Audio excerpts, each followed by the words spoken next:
ನಮಸ್ಕಾರ. ಆರೋಗ್ಯ ರಹಸ್ಯ ಕಾರ್ಯಕ್ರಮಕ್ಕೆ ಸ್ವಾಗತ. ನಾನು ದಿವೇಶ್ರೀ.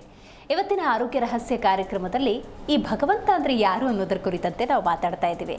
ಈ ಭಗವಂತ ಅಂದ ಸಂದರ್ಭದಲ್ಲಿ ನನಗೆ ನೇರವಾಗಿ ನೆನಪಾಗುವುದು ಆ ಭಕ್ತ ಪ್ರಹ್ಲಾದ ತನ್ನ ತಂದೆ ಹಿರಣ್ಯಕಶಿಪು ಜೊತೆಗೆ ಮಾತಾಡೋ ಸಂದರ್ಭದಲ್ಲಿ ಇಬ್ಬರೂ ಕೂಡ ತದ್ವಿರುದ್ಧ ನಾರಾಯಣ ನಾರಾಯಣ ಅಂತ ಹೇಳಿ ಜಪ ಮಾಡುವಂತಹ ಭಕ್ತ ಪ್ರಹ್ಲಾದ ಮತ್ತು ಅವರ ತಂದೆಯ ನಡುವಿನ ಈ ವಾದ ವಿವಾದದಲ್ಲಿ ಎಲ್ಲಿದ್ದಾನೆ ನಿನ್ನ ಹರಿ ಅಂತ ಕೇಳಿದಾಗ ಇಲ್ಲೂ ಇದ್ದಾನೆ, ಅಲ್ಲೂ ಇದ್ದಾನೆ, ನನ್ನಲ್ಲೂ ಇದ್ದಾನೆ, ನಿನ್ನಲ್ಲೂ ಇದ್ದಾನೆ ಅನ್ನುವಂಥ ಸಂದರ್ಭದಲ್ಲಿ ಎಲ್ಲಿದ್ದಾನೆ ಆ ಭಗವಂತ ಅನ್ನುವಂತಹ ಪ್ರಶ್ನೆ ಖಂಡಿತವಾಗ್ಲೂ ಮನುಕುಲದಲ್ಲೂ ಕೂಡ ಇರಬಹುದು.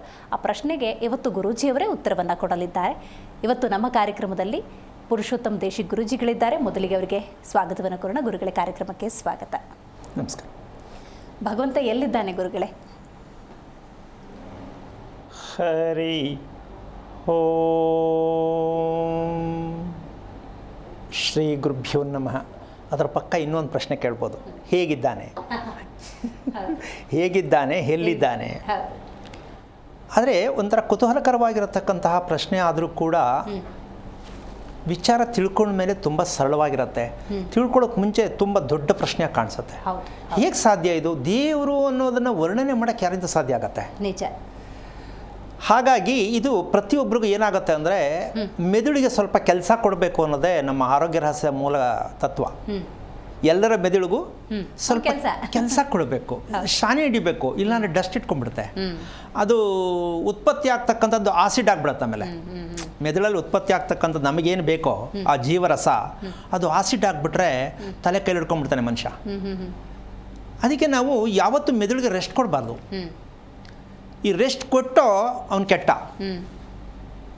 ಒಂದೇ ಹಿಡ್ಕೊಂಡ್ಬಿಡೋದು, ನನ್ನ ಕೈಯೇನೋ ಆಗಲ್ಲ ಅಂತಾನೋ ಅಥವಾ ಇಷ್ಟೇ ಜೀವನ ಅಂತಾನೋ, ಇದು ಯಾವುದೇ ಕಾರಣಕ್ಕೂ ಆಗಬಾರ್ದು. ಅದು ಆಗಬಾರ್ದು ಅಂದರೆ ನಾವು ಮೆದುಳನ್ನ ಅವಾಗ ಶಾನೆ ಹಿಡಿತಾ ಇರಬೇಕು. ಈ ರಹಸ್ಯಕ್ಕೆ ಕಾರಣಕರ್ತನಾಗಿರ್ತಕ್ಕಂತಹ ಶ್ರೀಮನ್ನಾರಾಯಣನ ಪಾದ ಕಮಲಗಳಿಗೆ ಕೋಟಿ ಕೋಟಿ ನಮನಗಳನ್ನು ಅರ್ಪಣೆಯನ್ನು ಮಾಡಿ ವಿಚಾರಕ್ಕೆ ಬರೋದೇ ಆದರೆ, ಮನುಕುಲ ಅಂತ ಒಂದು ವಿಚಾರವನ್ನು ಹೇಳಿದೆಮ್ಮ. ಅಲ್ಲಿಂದನೇ ಅದು ಸ್ಟಾರ್ಟ್ ಆಗಬೇಕು. ಆಮೇಲೆ ಅದು ಬೇಕಾದಷ್ಟು ವಿಚಾರಗಳು ಹೋಗೋಣ. ನಮ್ಮಲ್ಲಿ ಬೇಕಾದಷ್ಟು ವಿಧಿವಿಧಾನಗಳಿದೆ, ಸಿದ್ಧಾಂತಗಳಿದೆ, ಅದಕ್ಕೆಲ್ಲ ಹೋಗೋಣ. ಆದರೆ ಮನುಕುಲ ಅಂತಕ್ಕಂಥದ್ದಿಂದಲೇ ನಾವು ಸ್ಟಾರ್ಟ್ ಮಾಡಿದಾಗ ಇದಕ್ಕೆ ಸತ್ಯ ಏನು ಅಂತ ಗೊತ್ತಾಗತ್ತೆ. ಮೊದಲನೇದಾಗಿ ದೇಹದ ಆರೋಗ್ಯಕ್ಕೆ ಏನು ಅವಶ್ಯಕತೆ ಬೇಕು ಅಂತ ಪ್ರಶ್ನೆ. ಪ್ರತಿಯೊಬ್ಬರಿಗೂ ಆರೋಗ್ಯ ಬೇಕು. ದೇಹದ ಆರೋಗ್ಯಕ್ಕೆ ಏನು ಬೇಕು ಅಂತ ಪ್ರಶ್ನೆ. ಮನಸ್ಸಿನ ಆರೋಗ್ಯಕ್ಕೆ ಏನು ಬೇಕು ಅನ್ನೋ ಪ್ರಶ್ನೆ. ಇವೆರಡು ತಿಳ್ಕೊಂಡ್ರೆ ದೇವ್ರ ಸತ್ಯ ಅರ್ಥ ಆಗತ್ತೆ. ದೇಹಕ್ಕೆ ಅವಶ್ಯಕತೆ ಇರೋದು, ಆರೋಗ್ಯಕ್ಕನುಸಾರ ಬೇಕಾಗಿರತಕ್ಕಂಥದ್ದು ನಿದ್ದೆ. ದೇಹಕ್ಕೆ ಬೇಕಾಗಿರೋದು ನಿದ್ದೆ. ಒಪ್ಕೋಬೋದಲ್ಲ? ನಿಜ. ನಿದ್ದೆ ಬಂತು ಅಂದರೆ ದೇಹ ಆರೋಗ್ಯ ಸುಧಾರಿಸ್ಕೊಂಡಿದೆ ಅಂತ ಅರ್ಥ. ನಿದ್ದೆ ಬರ್ತಾ ಇಲ್ಲ ಅಂದರೆ ನಮ್ಮ ದೇಹ ಅಷ್ಟೋ ಇಷ್ಟೋ ಡ್ಯಾಮೇಜ್ ಆಗ್ತಾ ಇದೆ, ಆಗಲು ಇದರಲ್ಲಿದೆ ಅನ್ನೋ ಮಟ್ಟಕ್ಕೆ ತಿಳ್ಕೊಬೇಕು. ಇನ್ನು ಮನಸ್ಸಿಗೆ ಆರೋಗ್ಯ ಬೇಕಲ್ಲ, ಇದು ಅತಿ ಮುಖ್ಯವಾದ ವಿಷಯ. ಇದಕ್ಕೆ ಯಾವುದು ಅಂದರೆ ಮೌನ. ಮನಸ್ಸಿಗೆ ಮೌನ ಮುಖ್ಯ, ದೇಹಕ್ಕೆ ನಿದ್ದೆ ಮುಖ್ಯ. ಇದು ಎರಡರಲ್ಲೂ ಭಗವಂತ ಇದ್ದಾರೆ ಅಂತ ಒಪ್ಕೋಬೋದಾ ಇಲ್ವಾ ಅಮ್ಮ? ಇದೆ ಇದೆ, ಖಂಡಿತ ಖಂಡಿತ. ಆದರೆ ನಾವೇನು ಮಾಡೋದು, ತುಂಬ ದೂರ ಇದ್ದೀವಲ್ಲ. ಒಪ್ಕೊಂಡಿದ್ರೂ ಕೂಡ ಮನಸ್ಸು ಚೆನ್ನಾಗಿ ಇಟ್ಕೋಬೇಕು, ನೆಮ್ಮದಿಯಾಗಿರಬೇಕು, ಪ್ರಯತ್ನ. ಭಗವಂತ ಮನಸ್ಸಲ್ಲಿದ್ದಾರೆ ಗೊತ್ತಿದೆ, ಜನರಿಗೆ ಗೊತ್ತಿಲ್ಲ ಅಂತಿಲ್ಲ, ಆದರೆ ನೆಮ್ಮದಿ ಇಲ್ವಲ್ಲ, ಅದು ಪ್ರಶ್ನೆಯಾಗಿ ನಿಂತ್ಕೊಂಡ್ಬಿಡತ್ತೆ. ನಿದ್ದೆ ಬರ್ತಾ ಇಲ್ಲ, ಬೇಕಾದಷ್ಟು ಜನ ಯೋಚನೆ ಮಾಡ್ತಾರೆ, ದೇವಸ್ಥಾನಕ್ಕೆಲ್ಲ ಹೋಗಿ ಬರ್ತಾರೆ, ಏನೇನೋ ಪ್ರಯತ್ನ ಪಡ್ತಾರೆ, ಆದರೂ ನಿದ್ದೆ ಬರ್ತಾ ಇಲ್ವಲ್ಲ. ಸೊ ಇದಿಷ್ಟು ಪ್ರತಿಯೊಂದು ಅಣುವಿನಲ್ಲೂ ಭಗವಂತನ ಶಕ್ತಿ ಇದೆ ಅಂತಕ್ಕಂಥದ್ದನ್ನು ನಾವು ಪ್ರತಿಯೊಂದಕ್ಕೂ ಭಗವಂತನೇ ಅಂತ ಅಂದ್ಕೊಂಡಾಗ ನಮಗೆಲ್ಲವೂ ಭಗವಂತನಾಗೆ ಕಾಣಿಸುತ್ತೆ. ನಿಜ ನಿಜ. ನಾವು ಇದನ್ನು ಪ್ರತ್ಯೇಕ ಮಾಡಕ್ಕೆ ಹೊರಟಿದ್ದೀವಿ. ಇದನ್ನ ಅಂದರೆ ದೇಹದಲ್ಲಿರೋದು ಇದು ಬೇರೆ, ನಾನು ಬೇರೆ, ಆತ್ಮ ಬೇರೆ, ಪರಮಾತ್ಮ ಬೇರೆ. ಸೊ ಈ ಸಮಸ್ಯೆ ಹೀಗೆ ಇರಬೇಕು ಅಂತ ಹೋಗ್ಬೇಕಮ್ಮ, ಹೋಗ್ಬೇಕಲ್ವ? ಅದು ಈ ಪ್ರಯತ್ನ ಮಾಡೋಣ ಅಂತಕ್ಕಂಥದ್ದು ಕೆಲವೊಂದು ಸಂದರ್ಭದಲ್ಲಿ ಕೆಲವರನ್ನು ಎಚ್ಚರಿಕೆ ಮಾಡೋದಕ್ಕೆ ಸ್ವಲ್ಪ ಮಲಗಿರೋದು ಬೇಡ, ಎಚ್ಚರಿಕೆಯಿಂದಿದ್ದು ಸ್ವಲ್ಪ ಕ್ಲೀನಾಗಿ ವಿಚಾರಗಳನ್ನ ಸರಿಯಾಗಿ ಅರ್ಥ ಮಾಡ್ಕೊಳ್ಳಿ ಅಂತ ನಾನು ಕೆಲವೊಂದು ಸಂದರ್ಭದಲ್ಲಿ ಹೇಳಿದಾಗ ಕೆಲವರಿಗೆ ಅಯ್ಯೋ ಏನಪ್ಪ ಇವರು ರೇಗ್ತಾ ಇದ್ದಾರೆ, ಬೈತಾ ಇದ್ದಾರೆ ಅಂತಕ್ಕಂತಹ ಒಂದು ಭಾವನೆಯನ್ನು ದಯವಿಟ್ಟು ಯಾರು ಅನ್ಕೋಬಾರ್ದು. ಯಾರಿಗೂ ಬೈಯೋಕ್ಕೆ ನಾನು ರೆಡಿ ಇಲ್ಲ, ಬೈಯೋದ್ರಲ್ಲಿ ಅರ್ಥನೂ ಇಲ್ಲ, ಬೈಯೋದು ಬಾರ್ದು. ಆದರೆ ಮಾತಾಡೋ ಶೈಲಿ ಸ್ವಲ್ಪ ಒತ್ತು ಹೇಳಿದಾಗ ಕೆಲವರು ಪಾಪ ಕಷ್ಟ ಆಗ್ಬೋದು ಅಂತ ಅನ್ಕೋತೀನಿ. ದಯವಿಟ್ಟು ಆ ರೀತಿ ಯಾರೂ ಅನ್ಕೋಬೇಡಿ. ಯಾರಿಗೆ ಯಾರೂ ರೇಗ್ಲಿಕ್ಕಾಗಲ್ಲ. ನಮ್ಮನ್ನು ನಾವು ಎಚ್ಚರಿಕೆ ತಗೊಳ್ಳೋದಕ್ಕೆ ಸ್ವಲ್ಪ ಒಂಚೂರು ಮಾತಲ್ಲಿ ಸ್ವಲ್ಪ ಒತ್ತಿ ಹೇಳಿದಾಗ ನಿಮ್ಗೆ ಆ ಥರ ಏನಾರು ಅನಿಸಿದರೆ ಅದು ಚಿಕ್ಕವ್ರಿಗಾಗಲಿ ದೊಡ್ಡವ್ರಿಗಾಗಲಿ ಹೆಂಗಸರಿಗಾಗಲಿ ಅದನ್ನು ಆ ರೀತಿಯಾಗಿ ತಿಳ್ಕೊಳ್ಳೋದಕ್ಕೆ ನಮ್ಗೆ ಯಾರೋ ಒಬ್ರು ಹೇಳೋರಿದ್ದಾರೆ ಅನ್ನೋದಕ್ಕೆ ಮನಸ್ಸನ್ನು ತೊಗೊಂಡಾಗ ಅದು ನಿಮ್ಗೆ ಅಷ್ಟೇನು ಕಾಣಿಸಲ್ಲ. ಇದೇನು ಹೀಗೆ ಹೇಳ್ತಾ ಇದ್ದಾರಲ್ಲ ಅಂದರೆ ಸ್ವಲ್ಪ ಕಷ್ಟ ಕಾಣಿಸುತ್ತೆ. ಅದಕ್ಕೆ ಈ ಮೂಲಕ ಅದನ್ನು ಹೇಳ್ಬಿಟ್ಟಿದ್ದೀನಿ. ಈಗ ವಿಚಾರಕ್ಕೆ ಬರೋಣ. ಈ ಮನಸ್ಸು ಮತ್ತು ಬುದ್ಧಿ ಮತ್ತು ದೇಹ ಇವೆಲ್ಲ ಒಂದಕ್ಕೊಂದು ಪೂರಕ ಸೇರ್ಕೊಳ್ತಾ ಹೋಗುತ್ತೆ. ಅದ್ರ ಪಕ್ಕ ಇದು, ಇದ್ರ ಪಕ್ಕ ಇದು, ಇದ್ರ ಪಕ್ಕ ಇದು, ಇಷ್ಟಕ್ಕೆಲ್ಲ ಸೇರಿರ್ತಕ್ಕಂಥದ್ದು ಒಂದೇ ಭಗವಂತ ಅಂತಕ್ಕಂಥ ಒಂದು ವಿಷಯ. ಈಗ ನಾವು ಆ ರೀತಿಯಾಗಿ ಈ ಮನಸ್ಸು ಮತ್ತು ದೇಹಕ್ಕೆ ಇವೆರಡೂ ಸಿಗ್ತಾ ಇರ್ತಕ್ಕಂಥದ್ದು ತುಂಬ ಸ್ವಲ್ಪ ಪರ್ಸೆಂಟೇಜ್ ಕಮ್ಮಿ ಇದೆ ಅಂತ ಒಪ್ಪಬಹುದು. ಹೌದಾ? ಹೌದು. ದೇಹಕ್ಕೆ ನಿದ್ದೆನೂ ಇಲ್ಲ, ಮನಸ್ಸಿಗೆ ನೆಮ್ಮದಿನೂ ಇಲ್ಲ, ಅವರವ್ರ ವೈಯಕ್ತಿಕವಾದ ವಿಷಯದಲ್ಲಿ. ಆದರೆ ಒಂದು ತಿಳ್ಕೋಬೇಕು, ಏನು ದೇವರನ್ನು ನಾವು ದೂರ ಮಾಡಿದ್ದೀವಾ, ದೇವರನ್ನ ಬಿಟ್ಟಿದ್ದೀವಾ, ಈ ಥರ ವಿಚಾರಗಳು ಕೂಡ ಹೇಳ್ತಕ್ಕಂಥದಕ್ಕಿಂತ ಹೆಚ್ಚಾಗಿ ನಾವೊಂದು ದೊಡ್ಡ ಕೆಲಸವನ್ನು ತುಂಬ ದೂರ ಮಾಡ್ಕೊಳ್ತಕ್ಕಂತಹ ಒಂದು ವಿಷಯಕ್ಕೆ ನಾವು ಬರ್ತಾ ಇದ್ದೀವಿ. ಏನದು? ಭೂಮಿ ಅಂತಕ್ಕಂತಹ ಒಂದು ವಿಷಯ ಇದೆಯಲ್ಲಮ್ಮ, ಭೂಮಿ. ಇದು ಯಾರು ದಯವಿಟ್ಟು ತಪ್ಪಾಗಿ ಅರ್ಥ ಮಾಡ್ಕೊಳ್ಳೋದು ಬೇಡ, ಅರ್ಥ ಮಾಡ್ಕೊಳ್ಳಿ ಅಂತ ಇನ್ನು ಒಮ್ಮೆ ಹೇಳ್ತಿದ್ದೀನಿ ಅಷ್ಟೇ. ಏನು ಅಂದರೆ, ಇಲ್ಲಿವರೆಗೂ ನಡೆದು ಬಂದ ಸಂಪ್ರದಾಯದಲ್ಲಿ ಇರತಕ್ಕಂಥ ಸಂಪ್ರದಾಯದಲ್ಲಿ ನಕ್ಷತ್ರ, ಗ್ರಹ, ಸೂರ್ಯ, ಚಂದ್ರ, ಭೂಮಿ ಇದನ್ನೆಲ್ಲ ನಾವು ಅಳವಡಿಸ್ಕೊಂಡು ಬಂದಿದ್ದೀವಿ, ಬರ್ತಾನೆ ಇದ್ದೀವಿ, ಮುಂದಕ್ಕೂ ಹೋಗ್ತೀವಿ ಕೂಡ. ಇದು ಬಿಟ್ಟು ಇನ್ನೇನು ಇಲ್ಲ, ಇದೆಲ್ಲೇ ನಾವೇನಿದ್ರು ತಿಳ್ಕೋಬೇಕು ಅಂತಕ್ಕಂಥ ನಮಗೆಲ್ರಿಗೂ ಅರ್ಥ ಆಗಿರ್ತಕ್ಕಂಥ ವಿಷಯ. ಆದರೆ ಇದರಲ್ಲಿ ಒಂದನ್ನು ನಾವು ಅರ್ಥ ಮಾಡ್ಕೋಬೇಕು. ಗ್ರಹಗಳು ಅಂತ ಲೆಕ್ಕ ಹಾಕ್ಕೊಂಡಾಗ ಗ್ರಹಗಳಿರ್ತಕ್ಕಂಥದ್ದನ್ನು ನಾವು ಪೂಜಿಸೋ ಮಟ್ಟಕ್ಕೂ ಹೋಗ್ತಕ್ಕಂತಹ ಒಂದು ವಿಚಾರಕ್ಕೆ ತಗೊಂಡಾಗ ಗ್ರಹಗಳ ಮೂಲ ಧಾತು ಲಿಕ್ವಿಡ್. ಗ್ರಹಗಳ ಮೂಲ ಧಾತು ಲಿಕ್ವಿಡ್, ದ್ರವ. ಈಗ ನಾವು ಈ ಗ್ರಹಕ್ಕೆ ಪೂಜೆ ಮಾಡಬೇಕು, ಶಾಂತಿ ಮಾಡಬೇಕು ಅಂತ ಅನ್ಕೋತಾ ಇದ್ದೀವಲ್ಲ, ಇದನ್ನು ಮಾಡ್ಕೊಂಡು ಬಂದಿದ್ದೀವಲ್ಲ, ನಮಗೇನಾದ್ರು ಮುಂದಕ್ಕೆ ಹೋಗಕ್ಕೆ ದಾರಿ ಸಿಕ್ಕಿದೆಯಾ ಅಂತ ಸ್ವಲ್ಪ ಪ್ರತಿಯೊಬ್ಬರು ಅರ್ಥ ಮಾಡಿಕೊಂಡ್ರೆ ಚಂದ. ಈಗ ನಾವು ಮಾಡ್ತಾ ಇದ್ದೀವಿ, ಸಾಂಬಾರು ಚೆನ್ನಾಗಿರೋಕ್ಕೆ ಏನೇನು ಹಾಕಬೇಕೆಲ್ಲ ತಿಳ್ಕೊಂಡಿದ್ದೀನಿ, ಹಾಕಿದ್ದೀನಿ, ಆದರೂ ಸಾಂಬಾರು ಚೆನ್ನಾಗಿಲ್ಲ. ಏನು ತಪ್ಪಾಗಿದೆ ಅಮ್ಮ? ಅಂದರೆ ಇಲ್ಲಿ ಕೈ ನೋವಾಗಿದೆ, ಅಲ್ಲೆಲ್ಲ ಪೂಜೆ ಮಾಡ್ತಿದ್ದೀವಿ ಅಂತ. ಅದನ್ನೇ ಹೇಳ್ತೀನಿ. ಅಡುಗೆ ರುಚಿಯಾಗಿ ಏನೇನು ತಿಳ್ಕೊಬೇಕೆಲ್ಲ ಅಡುಗೆ ಮಾಡ್ತಕ್ಕಂಥದ್ದು ಸರಿಯೇ, ಆದ್ರೆ ರುಚಿ ಬಂದಿಲ್ಲ, ಅಲ್ಲೇನು ಕೊರತೆ ಆಗಿದೆ ಅಂತ ಅನ್ಕೋಬೋದು. ಮನಸ್ಸು ಅಡುಗೆಯ ಮೇಲೆ ಇರಲಿಲ್ಲ. ಇದು ಅತಿ ಮುಖ್ಯವಾದದ್ದು. ಯಾವುದೇ ವೃತ್ತಿಯನ್ನು ಯಾವ ವ್ಯಕ್ತಿ ಏನೇ ಮಾಡಿದ್ರು ಅದರ ಮೇಲೆ ಮನಸ್ಸಿರಬೇಕು, ಪ್ರಜ್ಞೆ. ಎಸ್, ಇದೇ ಭಗವಂತ. ನಾನು ತಿಳ್ಕೊಂಡದಿದು, ನಾನು ಮಾಡೋದಿದು ಅಂತ ಹೋದಾಗ ನಮಗೆ ಅರಿವಿಲ್ಲದ ರೀತಿಯಲ್ಲಿ ನಾವು ತಪ್ಪಾಗಿ ಜೀವನ ನಡೆಸ್ತೀವಿ ಹೊರತು ನಮಗೆ ಕ್ಲಾರಿಟಿ, ಜೀವನ ಹೀಗೆ ಇರಬೇಕು ಅಂತಕ್ಕಂಥ ಮನಸ್ಥಿತಿ ಎಲ್ಲ ಕೆಡ್ತಾ ಹೋಗುತ್ತೆ. ನಾನು ಏನು ಮಾಡಿದ್ರು ಸರಿ ಹೋಗ್ತಾ ಇಲ್ಲ. ಈಗ ಲಿಕ್ವಿಡ್ ಅಂದ ತಕ್ಷಣ ಯಾಕೆ ಇದನ್ನು ಹೇಳಿದೆ ಅಂತಕ್ಕಂಥದ್ದು, ಈ ಗ್ರಹಗಳಲ್ಲಿ ಇರ್ತಕ್ಕಂತಹ ಈಗ ಶನಿ, ರಾಹು, ಕೇತು, ನಾವೇನೇನು ಗ್ರಹಗಳನ್ನ ಅಳವಡಿಸ್ಕೋತೀವೋ ಇವೆಲ್ಲವೂ ಮೀರಿ ಭೂಮಿಯಲ್ಲೇ ಉತ್ಪತ್ತಿ ಆಗ್ತಕ್ಕಂಥ ಸತ್ಯ ಇದೆ. ಭೂಮಿಯಲ್ಲೇ ಉತ್ಪತ್ತಿ ಆಗ್ತಕ್ಕಂತಹ ಲಾಲಾರಸ, ಲಾವಾರಸ, ಇದನ್ನು ನಾವು ತಿಳ್ಕೊಂಡ್ರೆ ನಿಜಕ್ಕೂ ನಾವು ತುಂಬ ನೆಮ್ಮದಿಯಾಗಿ ಖುಷಿಯಾಗಿರಬಹುದು. ಇದು ಪ್ರಯತ್ನ ಲಕ್ಷಾನುಗತ ವರ್ಷಗಳಿಂದನೂ ಕೂಡ ನಡೀತಾ ಇದೆ, ಇನ್ನೂ ಮುಂದಕ್ಕೆ ಬಂದಿಲ್ಲ, ಬದಲಾವಣೆ ಆಗಿಲ್ಲ. ಅದಕ್ಕೀಗ ಬದಲಾವಣೆ ಆಗಬೇಕು ಅಂತ ನಾನು ಆರ್ಡರ್ ಮಾಡ್ತಾ ಇಲ್ಲ. ಸ್ವಲ್ಪ ಗಮನಿಸ್ಕೊಳ್ತಾ ಹೋದರೆ, ಪ್ರಯತ್ನ ಮಾಡ್ತಾ ಹೋದರೆ ನಿಮಗೆ ಸತ್ಯ ಅರ್ಥ ಆಗುತ್ತೆ. ಎಷ್ಟೊಂದು ನಾವು ಸಮಯವನ್ನು ವ್ಯರ್ಥ ಮಾಡಿ ಆಯಸ್ಸನ್ನು ಕಳ್ಕೊಂಡಿದ್ದೀವಿ ಅಂತ ಪ್ರತಿಯೊಬ್ಬರು ಪ್ರಯತ್ನ ಪಟ್ಟರೆ, ಅದು ಪಡೋದು ಬಿಡೋದು ನಿಮ್ಗೆ ಸರಿದು. ಅದನ್ನು ಹೇಳೋಣ. ಭೂಮಿ ಒಳಗಡೆ ಗ್ರಹಗಳಿಗೆ ಮೀರಿರ್ತಕ್ಕಂಥ ಶಕ್ತಿ ಭೂಮಿಯಲ್ಲಿದೆ ಅಂತ ವಿಚಾರ ಒಪ್ಕೋಬೋದಲ್ಲ. ಭೂಮಿಯಲ್ಲಿ ಏನಿಲ್ಲ, ನಮಗೆ ಸಿಗೋದೆಲ್ಲ ಭೂಮಿಯಲ್ಲೇ, ನಿಜ. ಪ್ರತಿಯೊಂದು ಭೂಮಿಯಲ್ಲೇ ಸಿಗ್ತಾ ಇರೋದು. ಇವನ್ ಶಿಲೆ ಮಾಡಬೇಕಾದ್ರೂ ಭೂಮಿಯಲ್ಲಿರೋ ಕಲ್ಲಲ್ಲೇ ಮಾಡ್ತಾ ಇರೋದು ನಾವು. ಪೆಟ್ರೋಲ್ ಇವನ್ ಎಲ್ಲವೂ ಕೂಡ ಭೂಮಿಯಲ್ಲೇ ಇದೆ. ಅಂದ ಮೇಲೆ ನಾವು ಭೂಮಿಗೆ ಯಾಕೆ ಪ್ರಾಧಾನ್ಯತೆ ಕೊಡಬಾರ್ದು ಅಂತಕ್ಕಂಥ ಸತ್ಯ ತಿಳ್ಕೊಂಡಾಗ ನಾವು ಆಟೋಮೆಟಿಕ್ ಚೇತರಿಸ್ಕೋಬೋದು. ಹೌದು. ಹಾಗಾದರೆ ನಾವು ಭೂಮಿಗೆ ನಾವು ತಿಳ್ಕೊಂಡಿಲ್ಲ ಅನ್ನೋದಕ್ಕಿಂತ ನಾವೆಲ್ಲಿ ತಪ್ಪಾಗಿ ಹೋಗ್ತಾ ಇದ್ದೀವಿ ಗೊತ್ತಿಲ್ಲದ ರೀತಿಯಲ್ಲಿ ಅಂತಕ್ಕಂಥ ವಿಚಾರವನ್ನು ಇವತ್ತು ಮುಂದೆ ಇಡೋಣ. ತಪ್ಪು ಎಲ್ಲಿ ನಡೀತಾ ಇದೆ ಅಂತ. ಯಾವ ತಪ್ಪು? ಈ ಸ್ಟೇಜಲ್ಲಿ ಭೂಮಿಯಲ್ಲಿ ಇರ್ತಕ್ಕಂತಹ ಒಂದು ಲೆಕ್ಕಾಚಾರದಲ್ಲಿ ಎಷ್ಟೋ ಜನಗಳು ಮನೆ ಸೈಟು ಇದೆರಡೂ ತುಂಬಾರ್ಗೂ ಎಲ್ರಿಗೂ ಆಸೆ ಇದೆ. ಒಳ್ಳೆ ಸೈಟ್ ಸಿಕ್ಕಬೇಕು, ಒಳ್ಳೆ ರೀತಿ ಮನೆ ಕಟ್ಟಬೇಕು. ಯಾರಿಗೂ ಆಸೆ ಇಲ್ಲಮ್ಮ? ಎಲ್ರಿಗೂ ಇದೆ. ಹೌದು. ಎಷ್ಟೋ ಜನಕ್ಕೆ ಸಿಕ್ಕೇ ಇಲ್ಲ. ಎರಡನೇದಾಗಿ ಅಪ್ಪಿತಪ್ಪಿ ಕಷ್ಟಪಟ್ಟು ಮನೆ ಕಟ್ಟಿದ್ರೂ ನೆಮ್ಮದಿಯಾಗಿರೋಕ್ಕಾಗ್ತಾ ಇಲ್ಲ. ಈಗ ಇಲ್ಲಿ ಎಲ್ಲಿ ತಪ್ಪಾಯ್ತು ಹಾಗಾದರೆ? ನಾವೆಲ್ಲ ಕೇಳಿ ಮಾಡಿದ್ದೀವಲ್ಲ, ಸಾಕಷ್ಟು ಕರೆಗಳಲ್ಲಿ ಹೇಳ್ತಾ ಇರ್ತಾರೆ ಎಲ್ಲ ಕೇಳಿ ಮಾಡಿದ್ದೀವಿ ನಾವು ಅಂಥೇಳಿ. ಈ ಅಭ್ಯಾಸ ಈಗಲೂ ಇರುತ್ತೆ, ಇದೆ ಈಗಲೂ ಕೂಡ. ಯಾಕೆ ತಪ್ಪಾಯಿತು ಅಂತಕ್ಕಂತಹ ವಿಚಾರದಲ್ಲಿ ಎಷ್ಟೋ ಜನ ಬೇಕಾದಷ್ಟು ಅರ್ಧಂಬರ್ಧ ನಿಂತೋಗಿರೋದು, ಕಟ್ಟಕ್ಕೋಗಿ ಸಮಸ್ಯೆ ಸಿಕ್ಕಾಕೊಂಡಿರೋದು, ಈ ರೀತಿ ಹಲವಾರು ಗೊಂದಲಕ್ಕಿರ್ತಕ್ಕಂತಹ ವಿಚಾರದಲ್ಲಿ ಇದನ್ನು ದುಷ್ಟ ಸೂಕ್ಷ್ಮತೆ ಅಂತ ಹೇಳ್ತೀವಿ. ದುಷ್ಟ ಸೂಕ್ಷ್ಮತೆ ಏನದು ಅಂದರೆ, ಇಂದ್ರಿಯಗಳನ್ನು ನಿಗ್ರಹ ಮಾಡುವಂತಹ ಒಂದು ವಿದ್ಯೆ ಪ್ರತಿಯೊಬ್ಬರಿಗೂ ಬೇಕಾ ಬೇಡವಾ? ಇಂದ್ರಿಯಗಳನ್ನು ನಿಗ್ರಹ ಮಾಡ್ತಕ್ಕಂಥದ್ದು ಒಂದು ವಿದ್ಯೆ ಬೇಕಾ ಬೇಡವಾ? ಬೇಕು. ಇದು ಮಧ್ಯ ವಯಸ್ಸಿನವರು ದಾರಿ ತಪ್ಪೋದಕ್ಕೆ ಕಾರಣ ಆಗಿರ್ತಕ್ಕಂಥದ್ದು. ಇದು ತುಂಬ ಅತಿ ಮುಖ್ಯವಾದ ವಿಷಯ. ಅದು ಹುಡುಗಿನೂ ಹೌದು, ಹುಡುಗನೂ ಹೌದು. ಏನು, ಇಂದ್ರಿಯಗಳನ್ನು ನಿಗ್ರಹ ಮಾಡ್ಕೊಳ್ಬೇಕು ಅಂತ ಕೇಳಿರ್ತೀವಿ, ಓದಿರ್ತೀವಿ. ಹೇಗೆ ನಿಗ್ರಹ ಮಾಡ್ಕೊಳ್ಳೋದು ಅನ್ನೋ ಒಂದು ದೊಡ್ಡ ಪ್ರಶ್ನೆ ಆಗುತ್ತೆ. ನಿಜ ನಿಜ. ಎಲ್ಲಿ ಹೋಗೋದು ಇದಕ್ಕೆ ನಿಗ್ರಹ ಮಾಡ್ಕೊಳ್ಳೋದಕ್ಕೆ? ಅದು ಮಿತಿ ಮೀರಿ ಹೋಗ್ತಾ ಇರತ್ತೆ, ಅದೆಲ್ಲೋ ತೊಗೊಂಡೋಗಿ ಬಿಸಾಕತ್ತೆ, ಜೀವನ ಪರಿಯೆಲ್ಲ ಅನುಭವಿಸ್ಬೇಕಾಗತ್ತೆ, ಸಂಸಾರ ಎಲ್ಲ ಕುಲ್ಗೆಟ್ಟೋಗುತ್ತೆ. ಅದು ಮನೆ ಬಿಟ್ಟು ಹೊಟ್ಟೋಗ್ಬೋದು, ಯಾವುದೋ ಲವ್ ಮ್ಯಾರೇಜ್ ಮಾಡ್ಕೊಂಡು ಹೊಂಟೋಗ್ಬೋದು, ಅಥವಾ ಹಲವಾರು ದುರಂತಗಳು ನಡೀತಾ ಹೋಗುತ್ತೆ. ಇವೆಲ್ಲವೂ ಕೂಡ ಇದಕ್ಕೆ ಸೇರಿಕೊಂಡಿದೆ.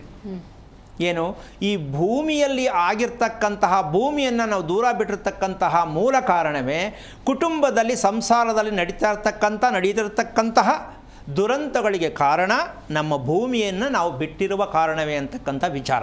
ಇದು ಎರಡನೇ ಸ್ಟೇಜ್. ಈ ಕೊನೆಯದೊಂದು ಹೇಳ್ಬಿಡ್ತೀನಿ, ಇದು ತುಂಬ ಸೂಕ್ಷ್ಮತೆಯಾದ ವಿಷಯ. ಏನು, ಮರಳು ನೋಡಿದ್ಯಲ್ಲಮ್ಮ?